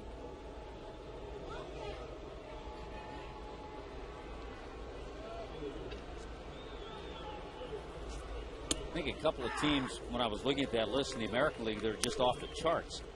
The Tampa Bay Rays, off the charts in that run differential. The Yankees, the Twins.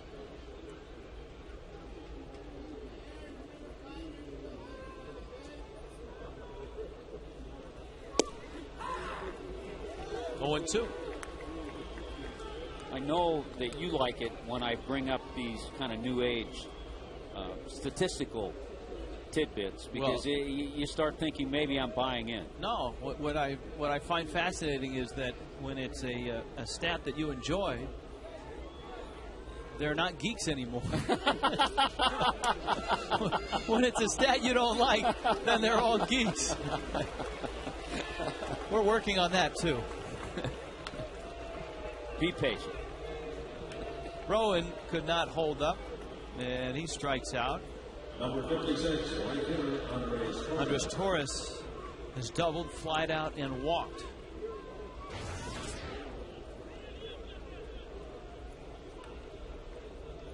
This is the guy, if you're Sanchez, you really want to get, because you'd much rather pitch to Torres with a runner in scoring position and 2 outs than Sandoval or Molina.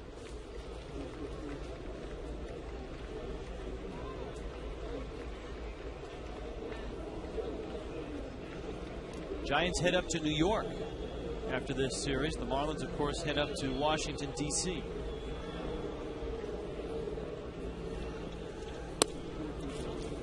We'll see a few similar matchups.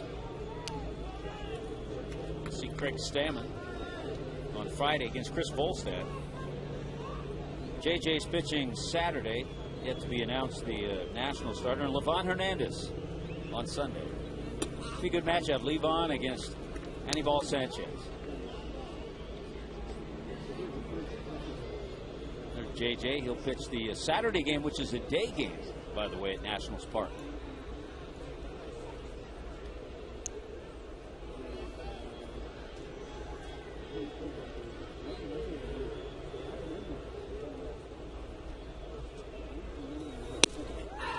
Sanchez with a changeup for a strike. Is 2-1. Phillies have stretched their lead over the Cardinals 3-0. Shane Victorino, Placido Polanco have both homered. Bottom 6.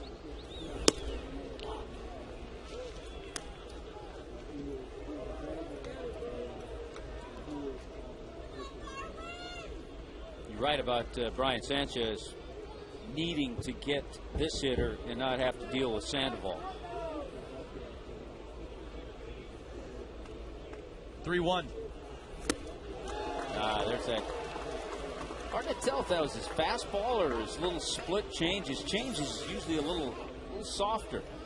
Yeah, you know, the previous pitch came in at 86. That one came in at 85.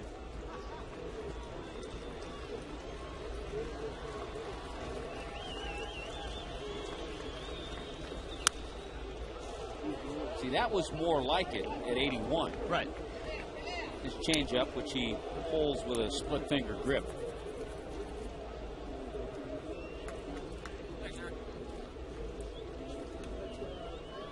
Livan Hernandez, by the way, 4-1 with an 0.99 ERA.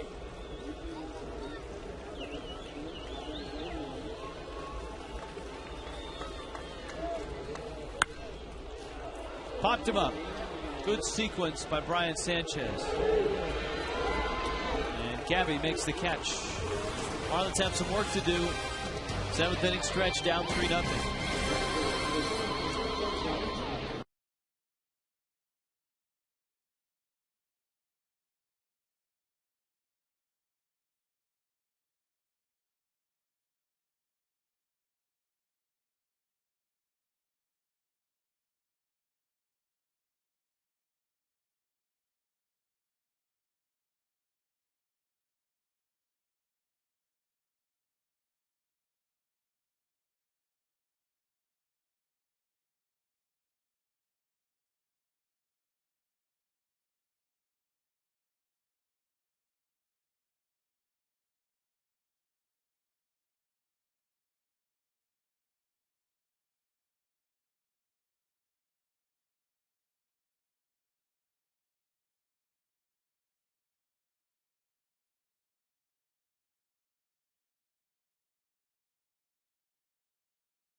Well, if you think about it, early in the game, Matt Downs with a 2-base hit. Nice sacrifice bunt dropped down by Barry Zito. A little small ball. Ground ball out early in the game by Aaron Rowan. Remember that name. He'll come into play later in this one.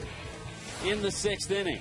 That guy again. Aaron Rowan with his 9th career home run against the Marlins. An opposite field shot off Nate Robertson, who was throwing the ball pretty well. An error in left field. Brett Carroll unable to handle that.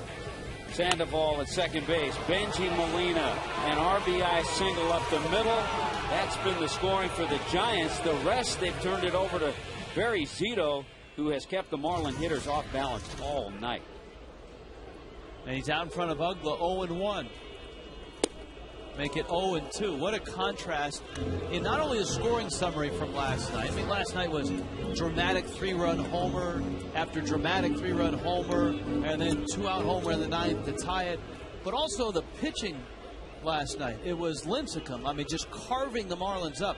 The Fish punched out 20 times last night, and Zito has kept them off balance. Sandoval has made 3 very nice plays at third base. And that's how the Giants have kept this 3-0 lead. They're going to start calling him Brooks Sandoval. He has been terrific down there with nice plays, soft hands. And remember, he taught himself how to throw right-handed. Because he wanted to be a catcher when he was 9 years old. That's incredible.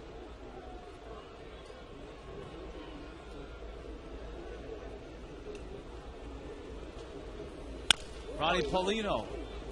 Marlins have gone after early pitches because Zito has been in the strike zone early.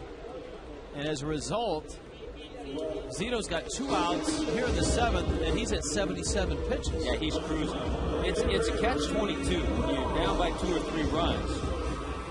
What do? You take a pitch. You have a guy who has excellent control. You know that first pitch is going to be a strike. So then if you take a strike, all of a sudden you're in the hole. He starts getting a little tougher. You change your speeds better. You see more curveballs and changeups. The Marlins tonight have had 6 at-bats that have been just 1 pitch. Yeah, and a guy like Zito, when he's on, if you wait for that perfect pitch, you'll never get it. It'll be 0-2, and you got to swing at a pitch on your fists. Kind of like that. Sandoval. What a 6-pitch inning by Zito. My goodness. Look at, even the Panda can't believe it.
The Giants behind Barry Zito, a 3-hit shutout right now.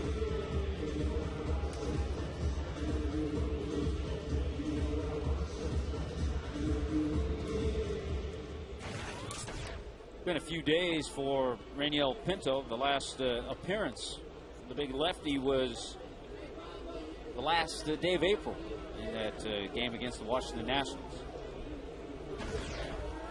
And he arrives at the point in the Giants lineup with Pablo Sandoval, Benji Molina, and then Aubrey Huff.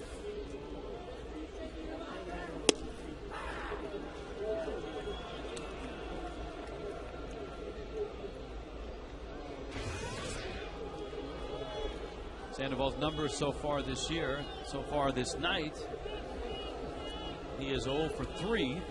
He hit the ball that Brett Carroll dropped, and that would turn costly. It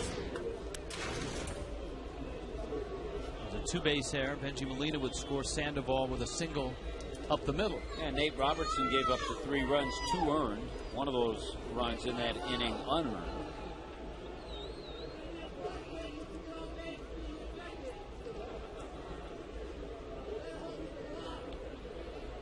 Ball and a strike.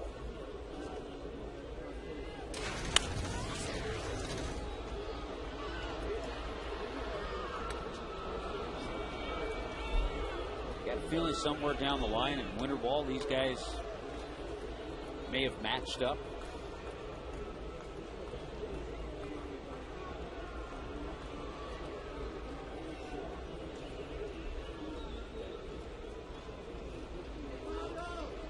I suspect so.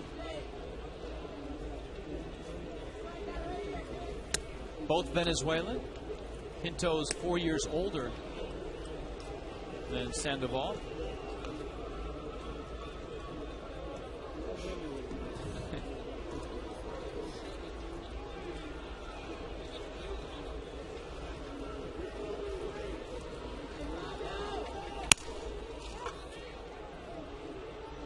Over that right side, Gabby steps on the bag. Pinto gets his first out here in the 8th. Yeah, Pinto from Miranda, Venezuela. Sandoval born in Puerto Cabello, Venezuela. Did you ever get down to Venezuela in winter ball? I never did. I got an invite from Tommy Lasorda one winter that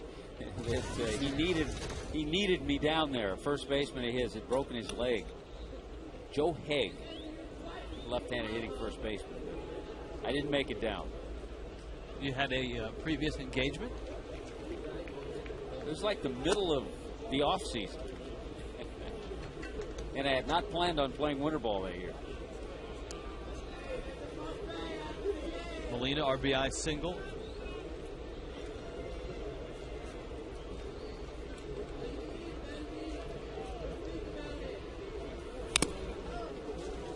He fouls that one off. Lots of World Series rings now in the Molina family. Toyota trends. 14 of his 16 career games at Sun Life Stadium. He's hitting a cool .403. He had that series here 2 years ago where he was 9 for 12. I think he had 4 or 5 doubles.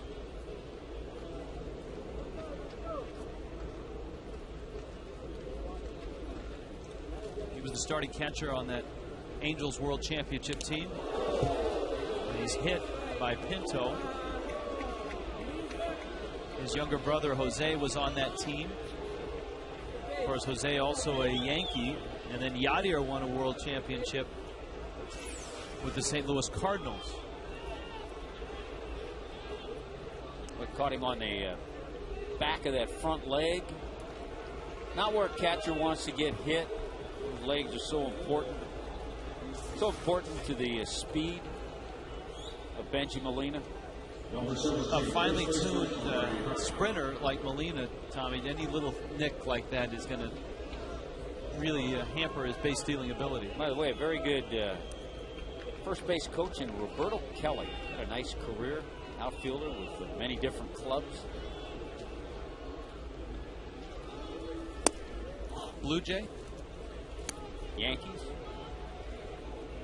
You know, we've talked about, got to a point in this game where I think it's pretty obvious. Obviously, you have a guy, Zito, throwing a good game. But when you look at the Marlins and you start picking apart where they need help and where the weaknesses lie, and not to say what is here can improve, but it stands out when you see a well-pitched game and a guy picking apart the offense. You see defensive misplays. You see a left-hander struggling to throw strikes.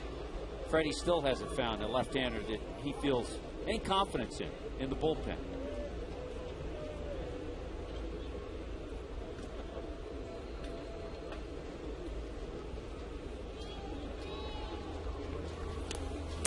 Pinto throws that one to the screen.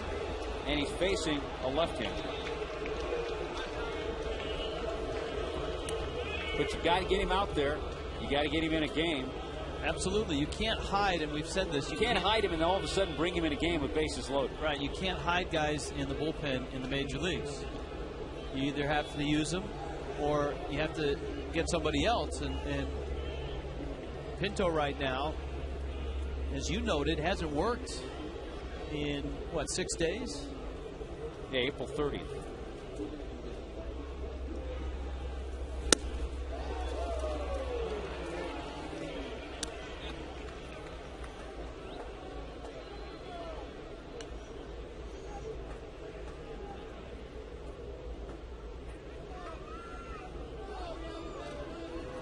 Count 3-2.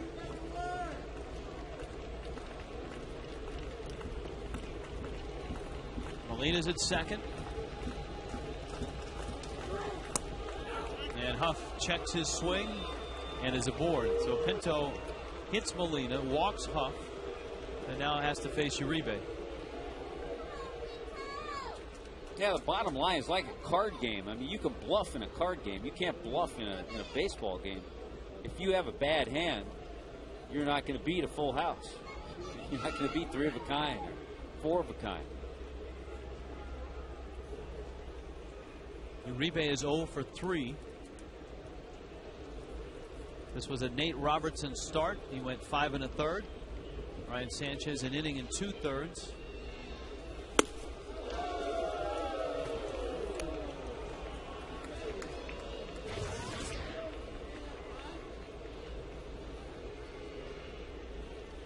Uribe, as we talked about, a world champion with the White Sox and a contributing member of that 05 team. He was the starting shortstop, and he had 12 postseason hits in 2005. By the way, do you think Ozzie Guillen's under the gun? White Sox are 11 and 16 coming into play today.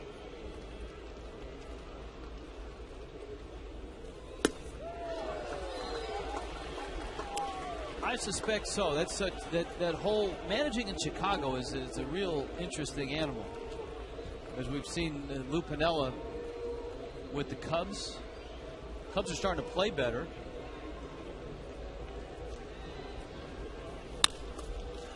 Roller towards third. Cantu out there, and the throw.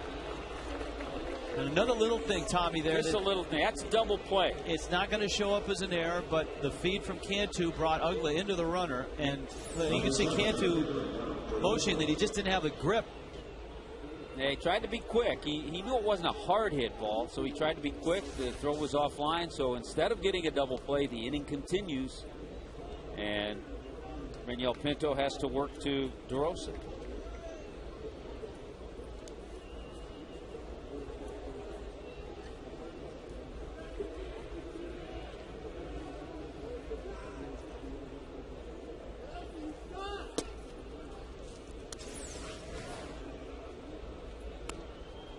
Yeah, holding the hand up, couldn't have the good grip. That's why he couldn't get the good throw to Daniel at second.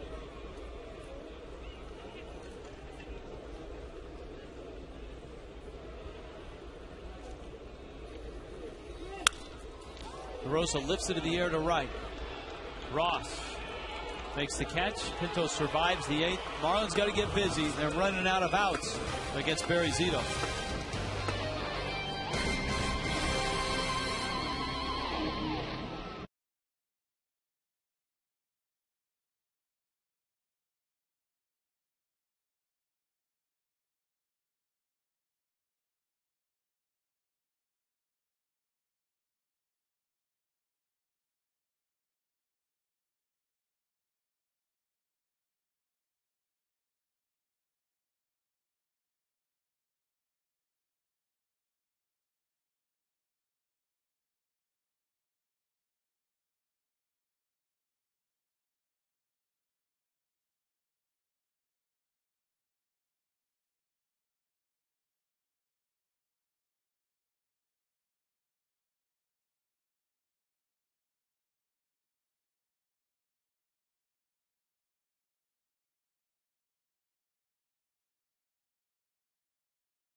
3-0 Giants on top. Bottom of the 8th, our Jaguar performer of the game, Barry Zito, 79 pitches, 7 innings of work. He's been brilliant. 4 strikeouts and a walk. Extremely efficient. Up with fastballs, curveball down and in. Throws that one a little bit harder. And he'll use a changeup to get a hitter off balance. A right-hander to roll over. He's got some nice defense played behind him. How about Pablo Sandoval and some of the plays he's made at third base tonight? And so Zito ventures into the 8th, still with a lot of pitches left in him. Brett Carroll, the pitcher spot. Right now, Brian Barden is on deck, and then Cameron Maben.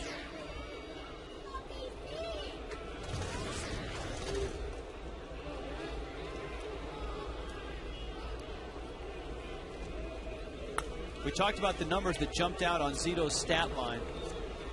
The fact that hitters were hitting just 167 against him coming in. The Marlins have just 3 hits tonight. His ERA, 1.53, 5th lowest in the National League to start play. Obviously, the Marlins don't have a run. And he's not allowed a home run. And it's easy to see why the Marlins haven't barreled up many balls at all tonight. Not at all. The 3 base hits, Hunter Jones getting loose, have been the balls that have been hit the hardest. And the hardest of those, Cody Ross's double.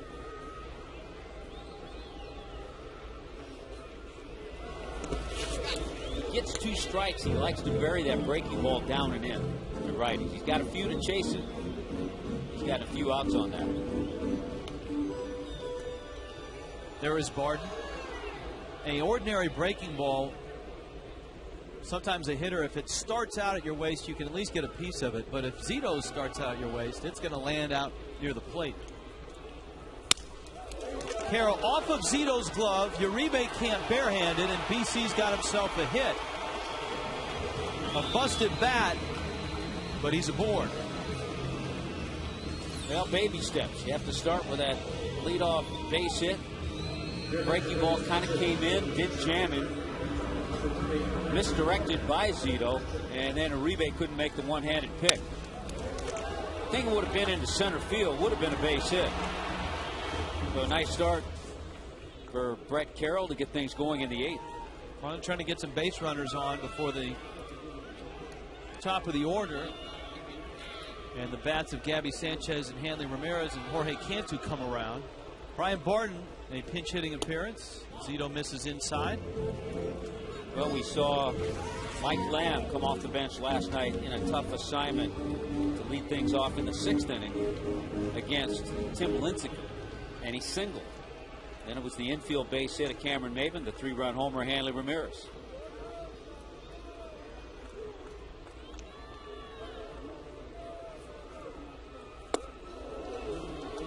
Changeup. Not something you're thinking 1-0.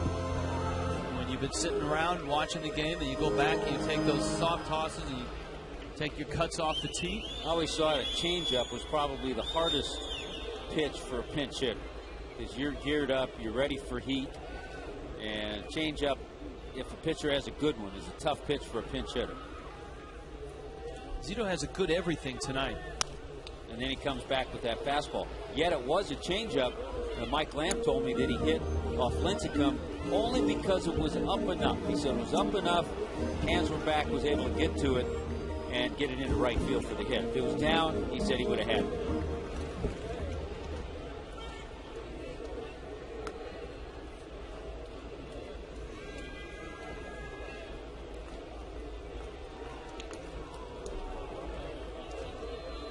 So what's he see? He's seen a changeup. He saw a fastball. 1-2 coming. Breaking ball. He stayed on it. Well, at least now, this is something that you'd like to have happen. He's seen all 3 pitches. That was the breaking ball.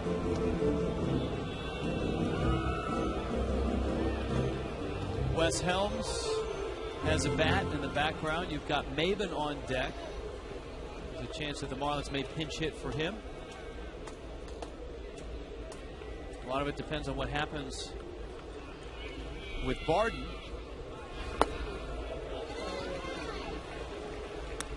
Good at bat. It's 2-2. Yeah, I think Wes is ready.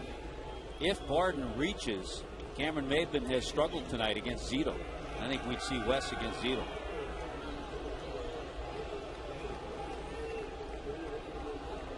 You know, you watch Molina look in. A lot of catchers will look in with runners on base to see if the manager wants to pitch out. Barden up the middle into center field, a base hit.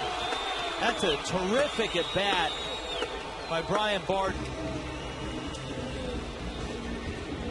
against the guy who has absolutely owned the fish tonight, Barry Zito. Well, you think about the way things unfolded last night. Good pinch hit at bat and base hit by Lamb. Brian Barden there, you're right. Terrific at bat, saw a lot of pitches, and was finally able to culminate with a base hit up the middle and keep this thing going, nobody out. And here comes the tying run. And it is going to be Wes Helms pinch hitting. Dave Rigetti on the phone to the bullpen. Mark Gardner, the bullpen coach for the Giants.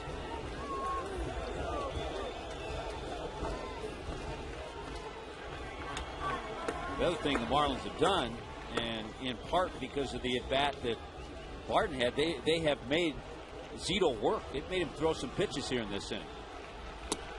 Misses up high to Helms. That's 1-0. That was number 12.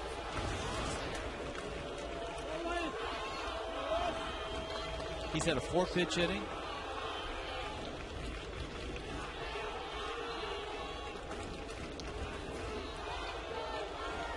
Saw Romo last night. That's a strike. Yeah, Romo gave up that home run to Dan Uggla on a high fastball. Let's see where this was on Fox Tracks. It was up. It's where it crosses the front of the plate.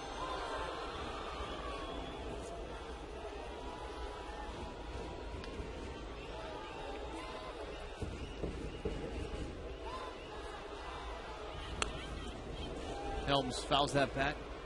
Our Lexus leaders of the game, presented by JM Lexus. Marlins, as pinch hitters, are the best in the National League at JM Lexus. Price made us #1, 18 years running. Click jmlexus.com to find out how. Yeah, Wes, as a pinch hitter this year, 2 for 7. Mike Lamb, 4 for 15.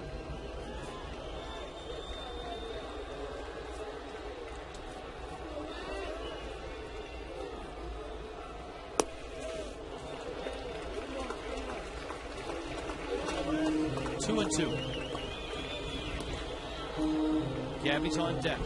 Following Gabby, Hanley Ramirez. Don't go away.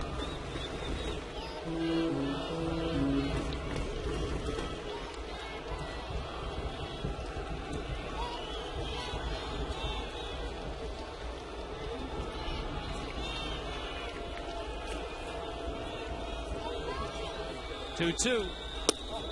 Nope. I'm sure the Giants wanted that pitch, but as we told you, the strike zone starts at the front of the plate. Well, I tell you what, you have to have a lot of patience. You're Wes Helms. Remember we showed you that the one before that was called a strike was actually a ball? I mean, Wes had every right to swing at that one because the previous one had been called a strike. He had the patience to take it. It was up a little bit more. So what does he get, 3 and 2? I don't think he's going to get that curveball. You think he get fastball or changeup? Fastball popped it up. Molina's over. So is Huff.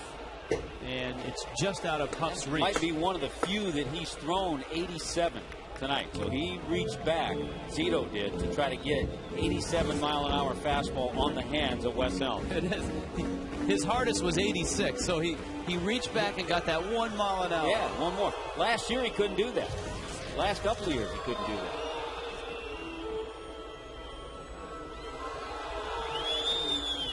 Let's see if he doubles up on that fastball. Good speed out there with Carroll and Barden. Another 3-2 coming. Another fastball. How about this at bat? Wes has him just where he wants him. This year, Wes Helms is 3 for 5 on full count pitches.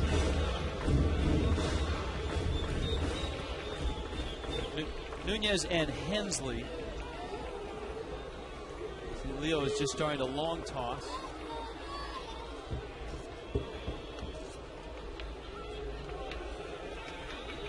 Those are the numbers that Tommy just talked about. As you pointed out, the Marlins have made Zito work. This will be his 98th pitch. Helms rips it foul. Yeah, this is an inning where don't know what's going to happen. A lot could happen in this inning. But when it started, it looked like Barry Zito could possibly cruise and pitch a complete game. Well, first of all, he's not going to pitch a complete game. He's gotten that pitch count up too high. Barton made him work. Wes is making him work. 20th pitch coming here in this inning.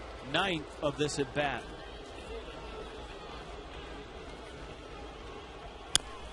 Helms a little tapper down the line. Sandoval picks it up. He'll have to eat it. And Wes Helms, an epic at bat and a 70-foot single. Looked like he went with the changeup. It actually was out of the strike zone.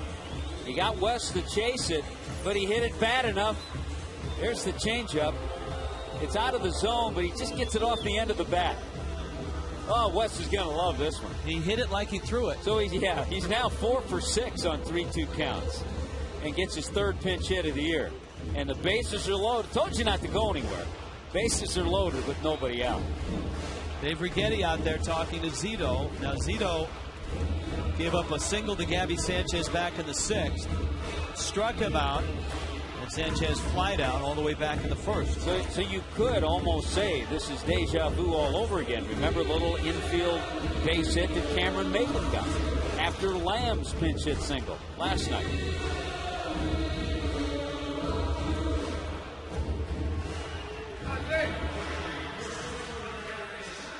Of course, after that, Chris Coughlin hit a seed in the gap that Rowan made the diving catch on. Keep Rowan out of this play. Then Hanley hit the 3-run homer. No, it's Gabby against Zito. Bags are loaded. Marlins down 3. Breaking ball. Oh, look out, BC.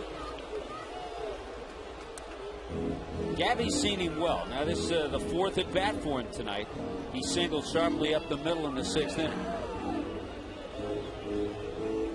His young major league career, this is just his 5th at bat with the bases loaded.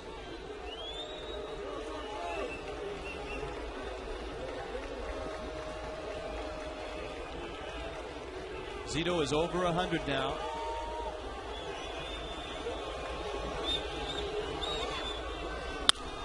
Ground ball, base hit, left field. Carroll scores. Barton is held. DeRosa was playing shallow. And the Marlins have a run. Still nobody out. Here comes Hanley.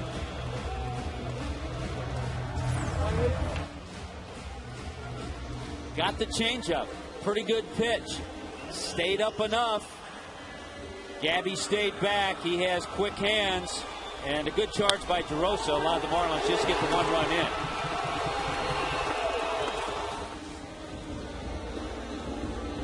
Bruce Bochy's going to make the change. Romo's coming in to greet Hanley. The bags are loaded. The Marlins have a run. Zito exits. Here's Armaruti. Call to the bullpen. When you need a car.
That was last night against Tim Lincecum. Tonight, the Marlins are down 2, bottom 8, bags loaded, nobody out. Sergio Romo, Hanley Ramirez. Strike one. Hanley singled against Romo last night, and of course it was Romo that gave up the 3-run shot to Dan Uggla on a high fastball. 4 consecutive hits have knocked Barry Zito out of this ball game. Hanley is 0 for 3. And look at his last 4 games. 0-1. These were the pitches we thought Romo would be throwing to Dan Uggla last night. So he has started Hanley with 2 of those big sweeping breaking balls. Barden and Helms had pinch hits. Sanchez, an RBI single to left. The inning opened with Brett Carroll's infield single, and it opened with Zito cruising. Zito had 79 pitches through 7. Hanley goes down. Romo, 3 consecutive breaking balls. Here comes Cantu. Well, we come to expect so much more from Hanley. He chases a ball, tough one with 2 strikes, and he got 3 breaking balls from Romo. All 3 the same pitch. It's only fitting on Cinco de Mayo that Jorge Cantu would come up big.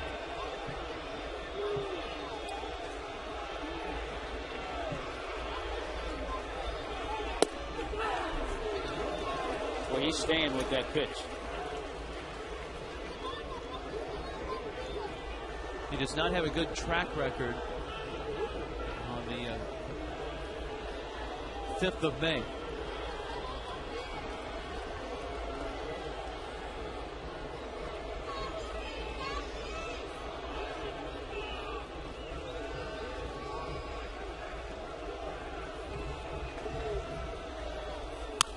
Fastball, and now Cantu is behind in the count, 0-2.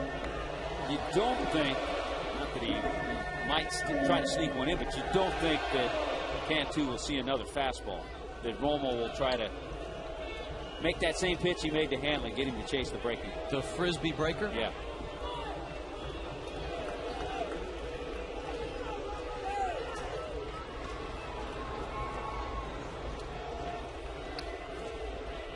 Oh, 2 coming.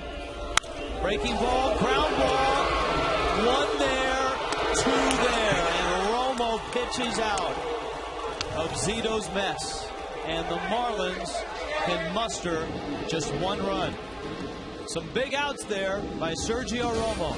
He gets Hanley, and then Cantu rolls into a double play.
with a great opportunity. They can't cash in the ninth. The Giants with a 3-1 lead. A lot of changes, Rich, for the Marlins in this inning. Clay Hensley comes on to work this ninth inning, keep it a 3-1 ball game. And then as you check out the outfield, a whole different setup in the outfield. Coughlin, Cody Ross, and Brett Carroll from left to right. Wes Helms at third, Cantu at first. Matt Downs at the plate, and Hensley's first pitch is popped up behind the plate. Paulino for a look, and it's 0-1.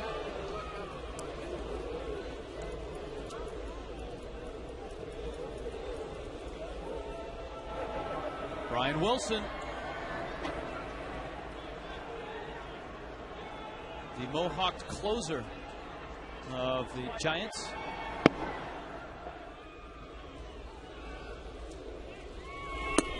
Downs takes a breaking ball for a strike. Nice curveball by Hensley.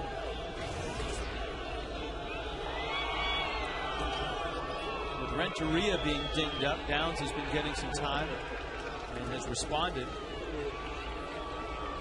2 more hits tonight, 4 in the series. But Hensley really has looked sharp in his last few outings. Last night, a scoreless inning in relief.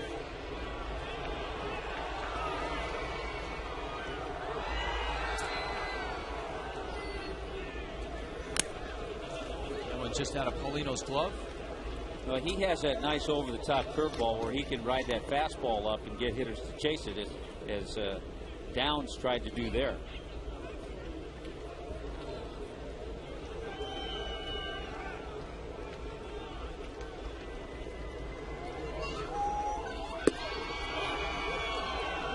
Downs didn't chase after that one. It's 2-2. A pretty good pitch there. Let's see where this curveball is.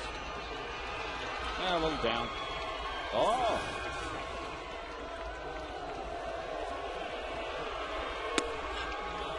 Hensley spun that one out of his hand, and it's 3-2.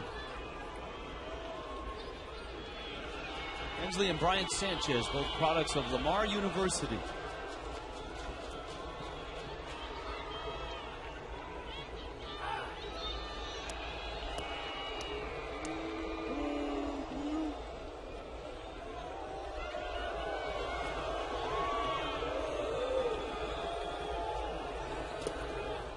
Missed with a breaking ball. So a rare walk by Hensley. Downs is aboard. He's going to board all 4 times tonight. John Bowker is going to come up.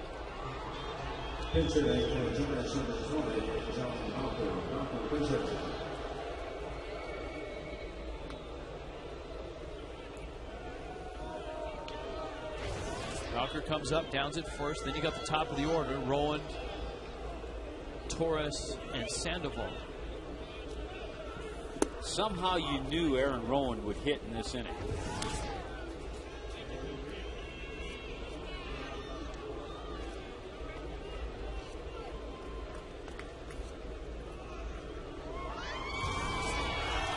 Nate Robertson went 5 1/3.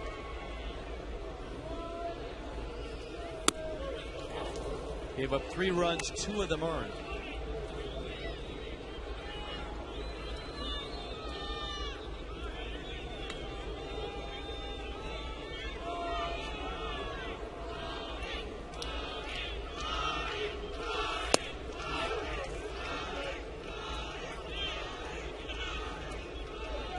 Hensley now 3-0.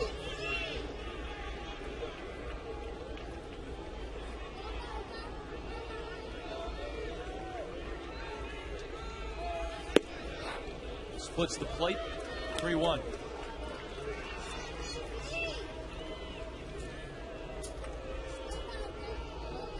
Facing a guy that had a big year in AAA last year. Finally getting to the big leagues.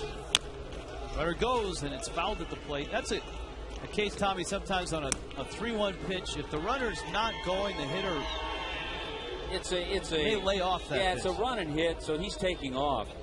A more veteran hitter is more apt to take that pitch because it's ball 4. But a young, aggressive hitter, he sees the runner going, might have a hole in the infield, he swings. Like that. And then 3-2. Hits it into left field. Downs was on the move again. Well, now the road gets a little tougher. And the news gets a little tougher, too. We talked about Rowan. He's 4 for 9 with a home run in his career against Clay Hensley. Giants have seen Hensley as a San Diego Padre, obviously the National League West. Aaron Rowan, a dramatic home run last night that saved the game for the Giants with 2 outs in the 9th.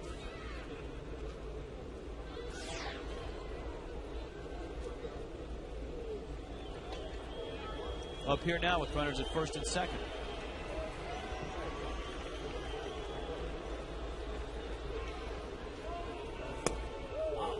And he homered tonight as well, though not to left on a flat slider. Got a fastball and he drove it out to right field.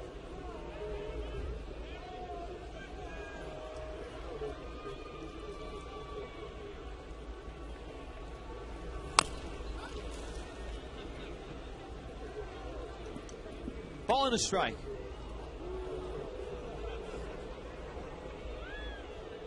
Clay Hensley in relief of Reniel Pinto. Brian Sanchez went an inning and 2/3. Hensley came out and walked Matt Downs. Got ahead of him and then lost him. John Bowker then singled. And Rowan did not swing. It's 2-1.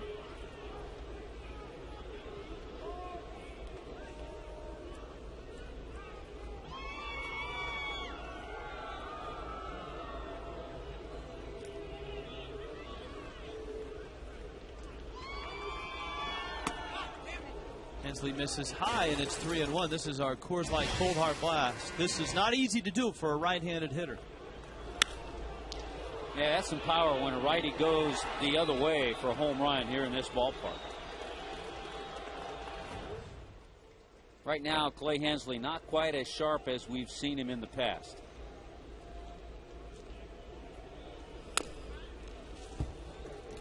Rowan trying to hit one in the seats. It's 3-2. Well, Bruce Bochy had Downs running on 2-2 and 3-2. Now Downs is at second, and he's got Bowker at first.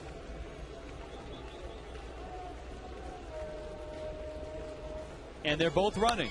It's fouled back. You thought he might do that. Downs got a good jump, too, at second. Simply because when you're up by 2 runs and you're on the road, you might as well put the pressure on a team that defensively has struggled this year.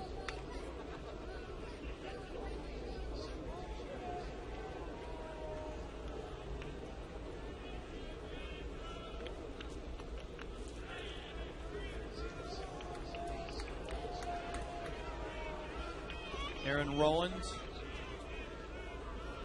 Cal State Fullerton, where he played his college ball.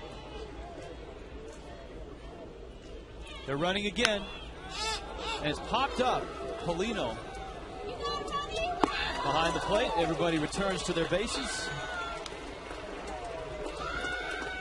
Don't have to tell you how big that was to get wrong. Now you have a guy with a lot of speed coming to the plate. You have to make sure if he hits a ball on the ground, just get one. Don't think about trying to turn a double play. Andres Torres.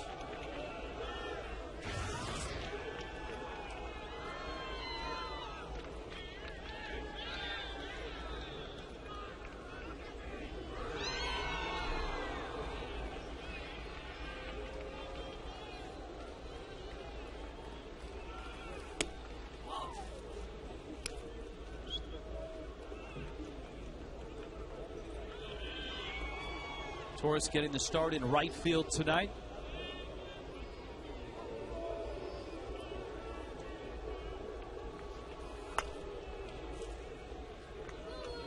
Last night, Nate Schierholtz Had a couple of big hits early in the ball game for Bruce Bochy.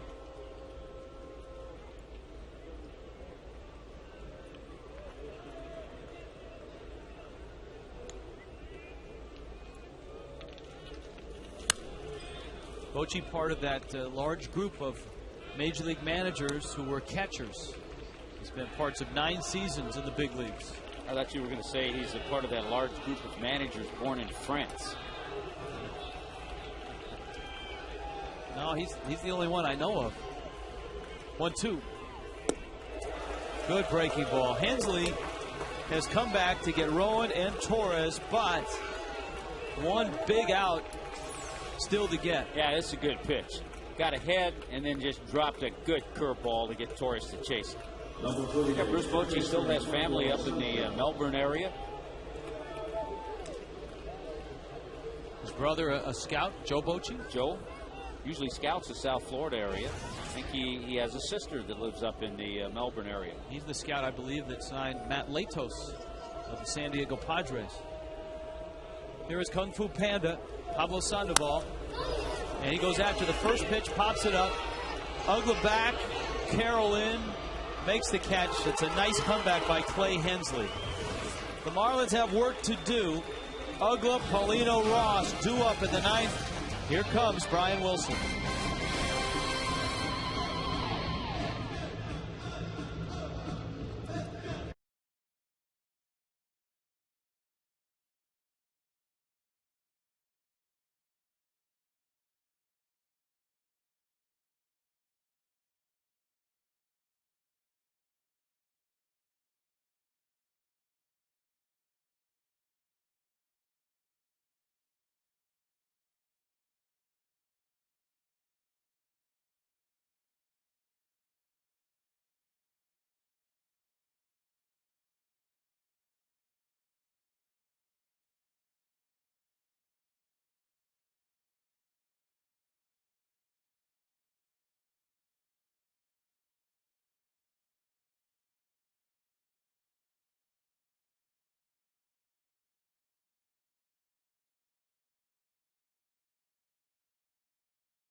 On Fox Sports Florida, brought to you by Marooney. Hey, South Florida, when you need a car, truck, or van, who are you going to call? 1-877-MAROONEY. AT&T. Find out what's possible with the nation's fastest 3G network. AT&T. Rethink possible. By Corona. Kick back, relax with an ice cold Corona and lime. Enjoy a Corona today. And by Dodge Ram Trucks. Award-winning Ram Trucks. Plus a new heavy-duty. Make it one of the more powerful lineups in Ram history. 3-1. Giants on top of the Marlins. Brian Wilson in. Closer of the Giants. Pitched last night. Got a big out. Dan Ugla leads it off. And pops it foul and out of play. Wilson, of course, did not get a save last night. He is 4 of 5 in save opportunities. And a nice, tidy ERA. And a low opponent's batting average. Well, a nice hard fastball, cutter, slider type pitch, changeup he'll use. There's that heat. 97, and Ugla nearly wrapped the bat around himself.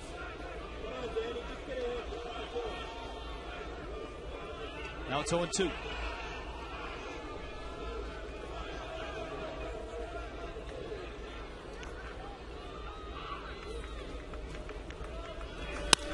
Ugla into left field. Tough to sneak the cheese past Dan Ugla. You just can't do it. That one 96, he was still able to get enough of it and line it into left field. Tying run comes to the plate. There's that fastball. There's that Dan Ugla swing.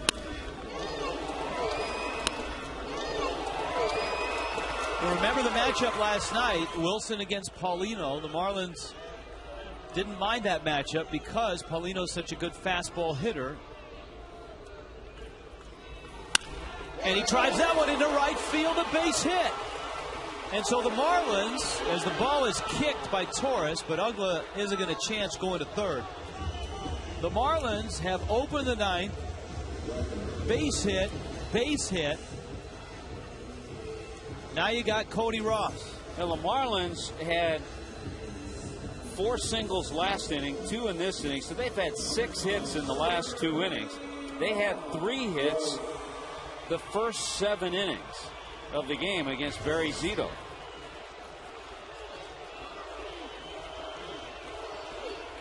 Ross has doubled in 3 trips.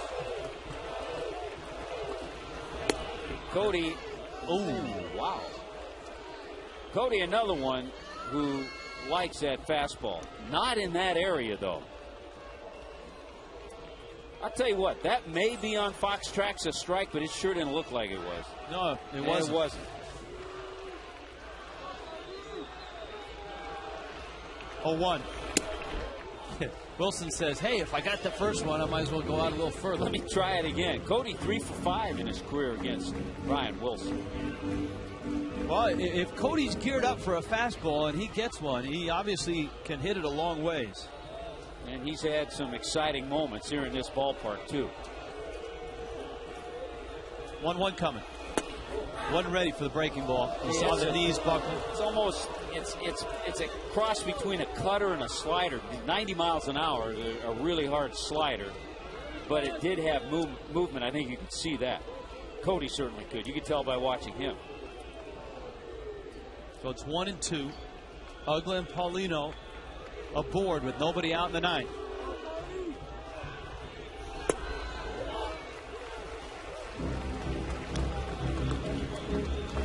Brett Carroll is on deck, but remember the Marlins have some left-handed bats in reserve. Mike Lamb and John Baker. You know, you just want to give yourself a chance, and that's what the Marlins have done here in this 9th inning. 2-2. See if he gets a fastball. Ooh, he got the fastball, and he got run up. Well, it was a perfectly located fastball on the inner part of the plate. Molina sets up right there. Wow. So he got 2 pitches called that, according to Fox Tracks, were not strikes. One outside and one inside. Problem is, Gary Cederstrom is the home plate umpire.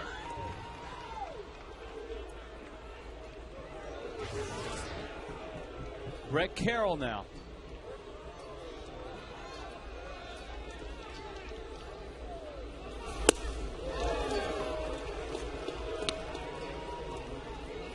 Kind of thought we might see Mike Lamb here. Good fastball hitter, lefty against the righty because there's nobody in that giant bullpen.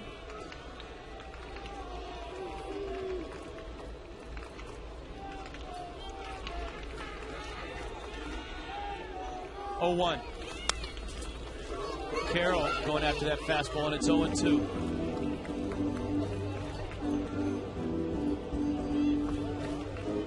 Well, you can see the sequence here. Carroll couldn't catch up to the first one.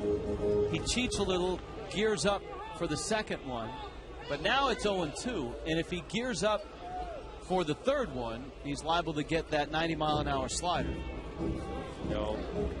Molina and Wilson talked it over. They want to make sure they decide on the right pitch.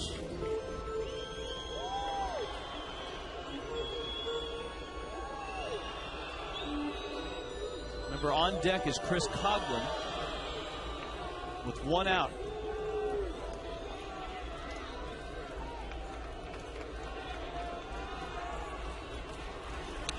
Hit him!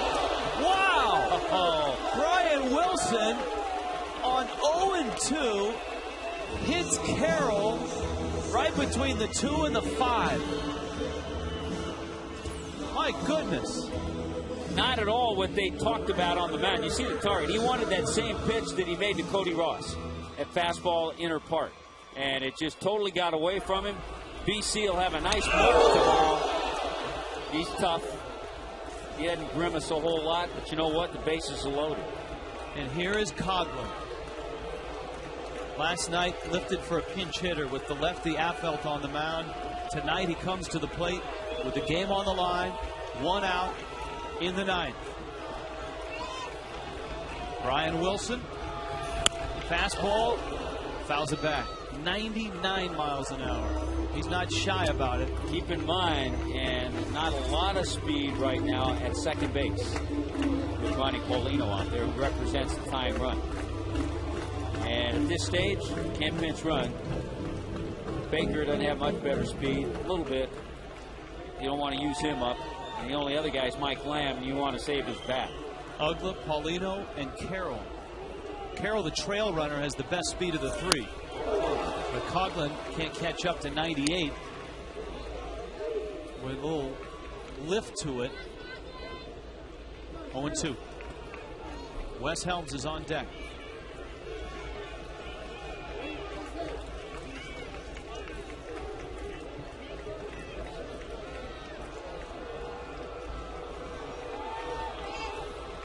Coming.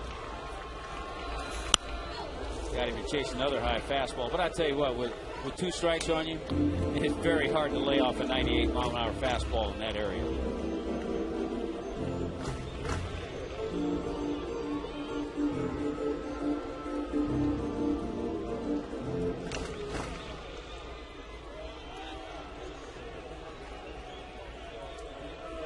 Another 0-2 coming.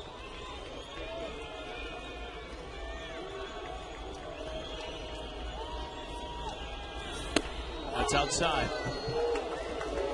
And that was 99 miles an hour outside.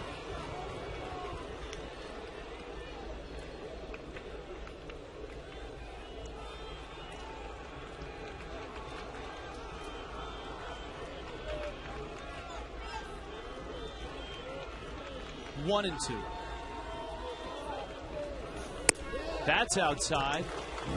First time he's thrown a breaking ball in this at bat. It's 2-2. Yeah, he's going to go back to fastball here. I think he's going to throw that one away and go with his number 1.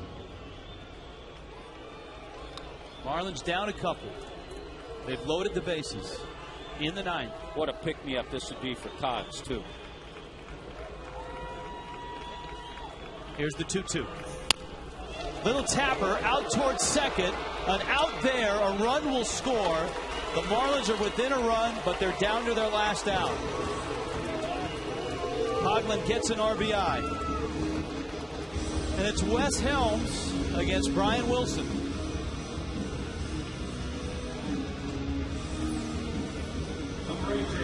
Never really was a double play ball, but you got to like the slide of Brett Carroll. You know what, especially if you've just been drilled with a 98-mile-an-hour heater.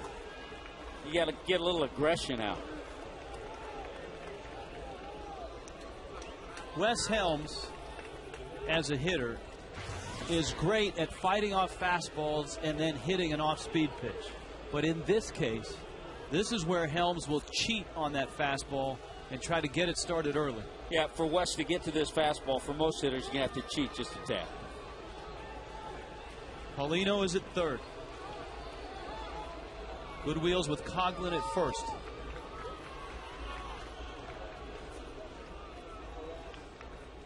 Wilson doesn't like the sequence.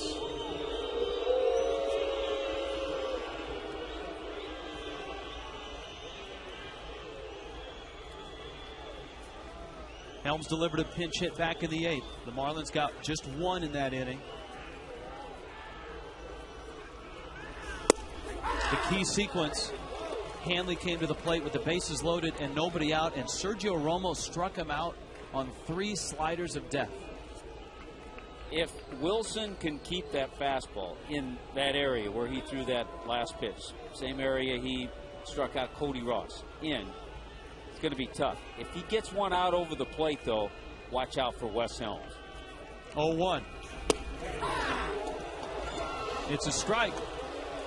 So says Gary Cederstrom. He's been in there twice, and he's been in there hard twice.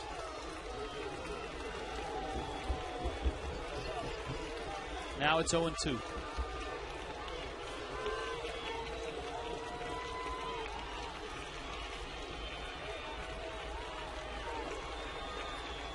coming in. Helms fights it off. 99.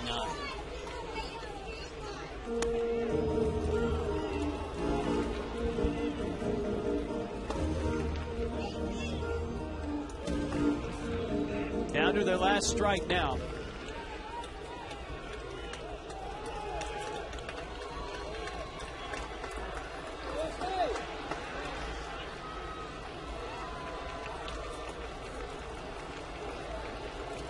Oh, 2 coming again. Got him. Struck him out.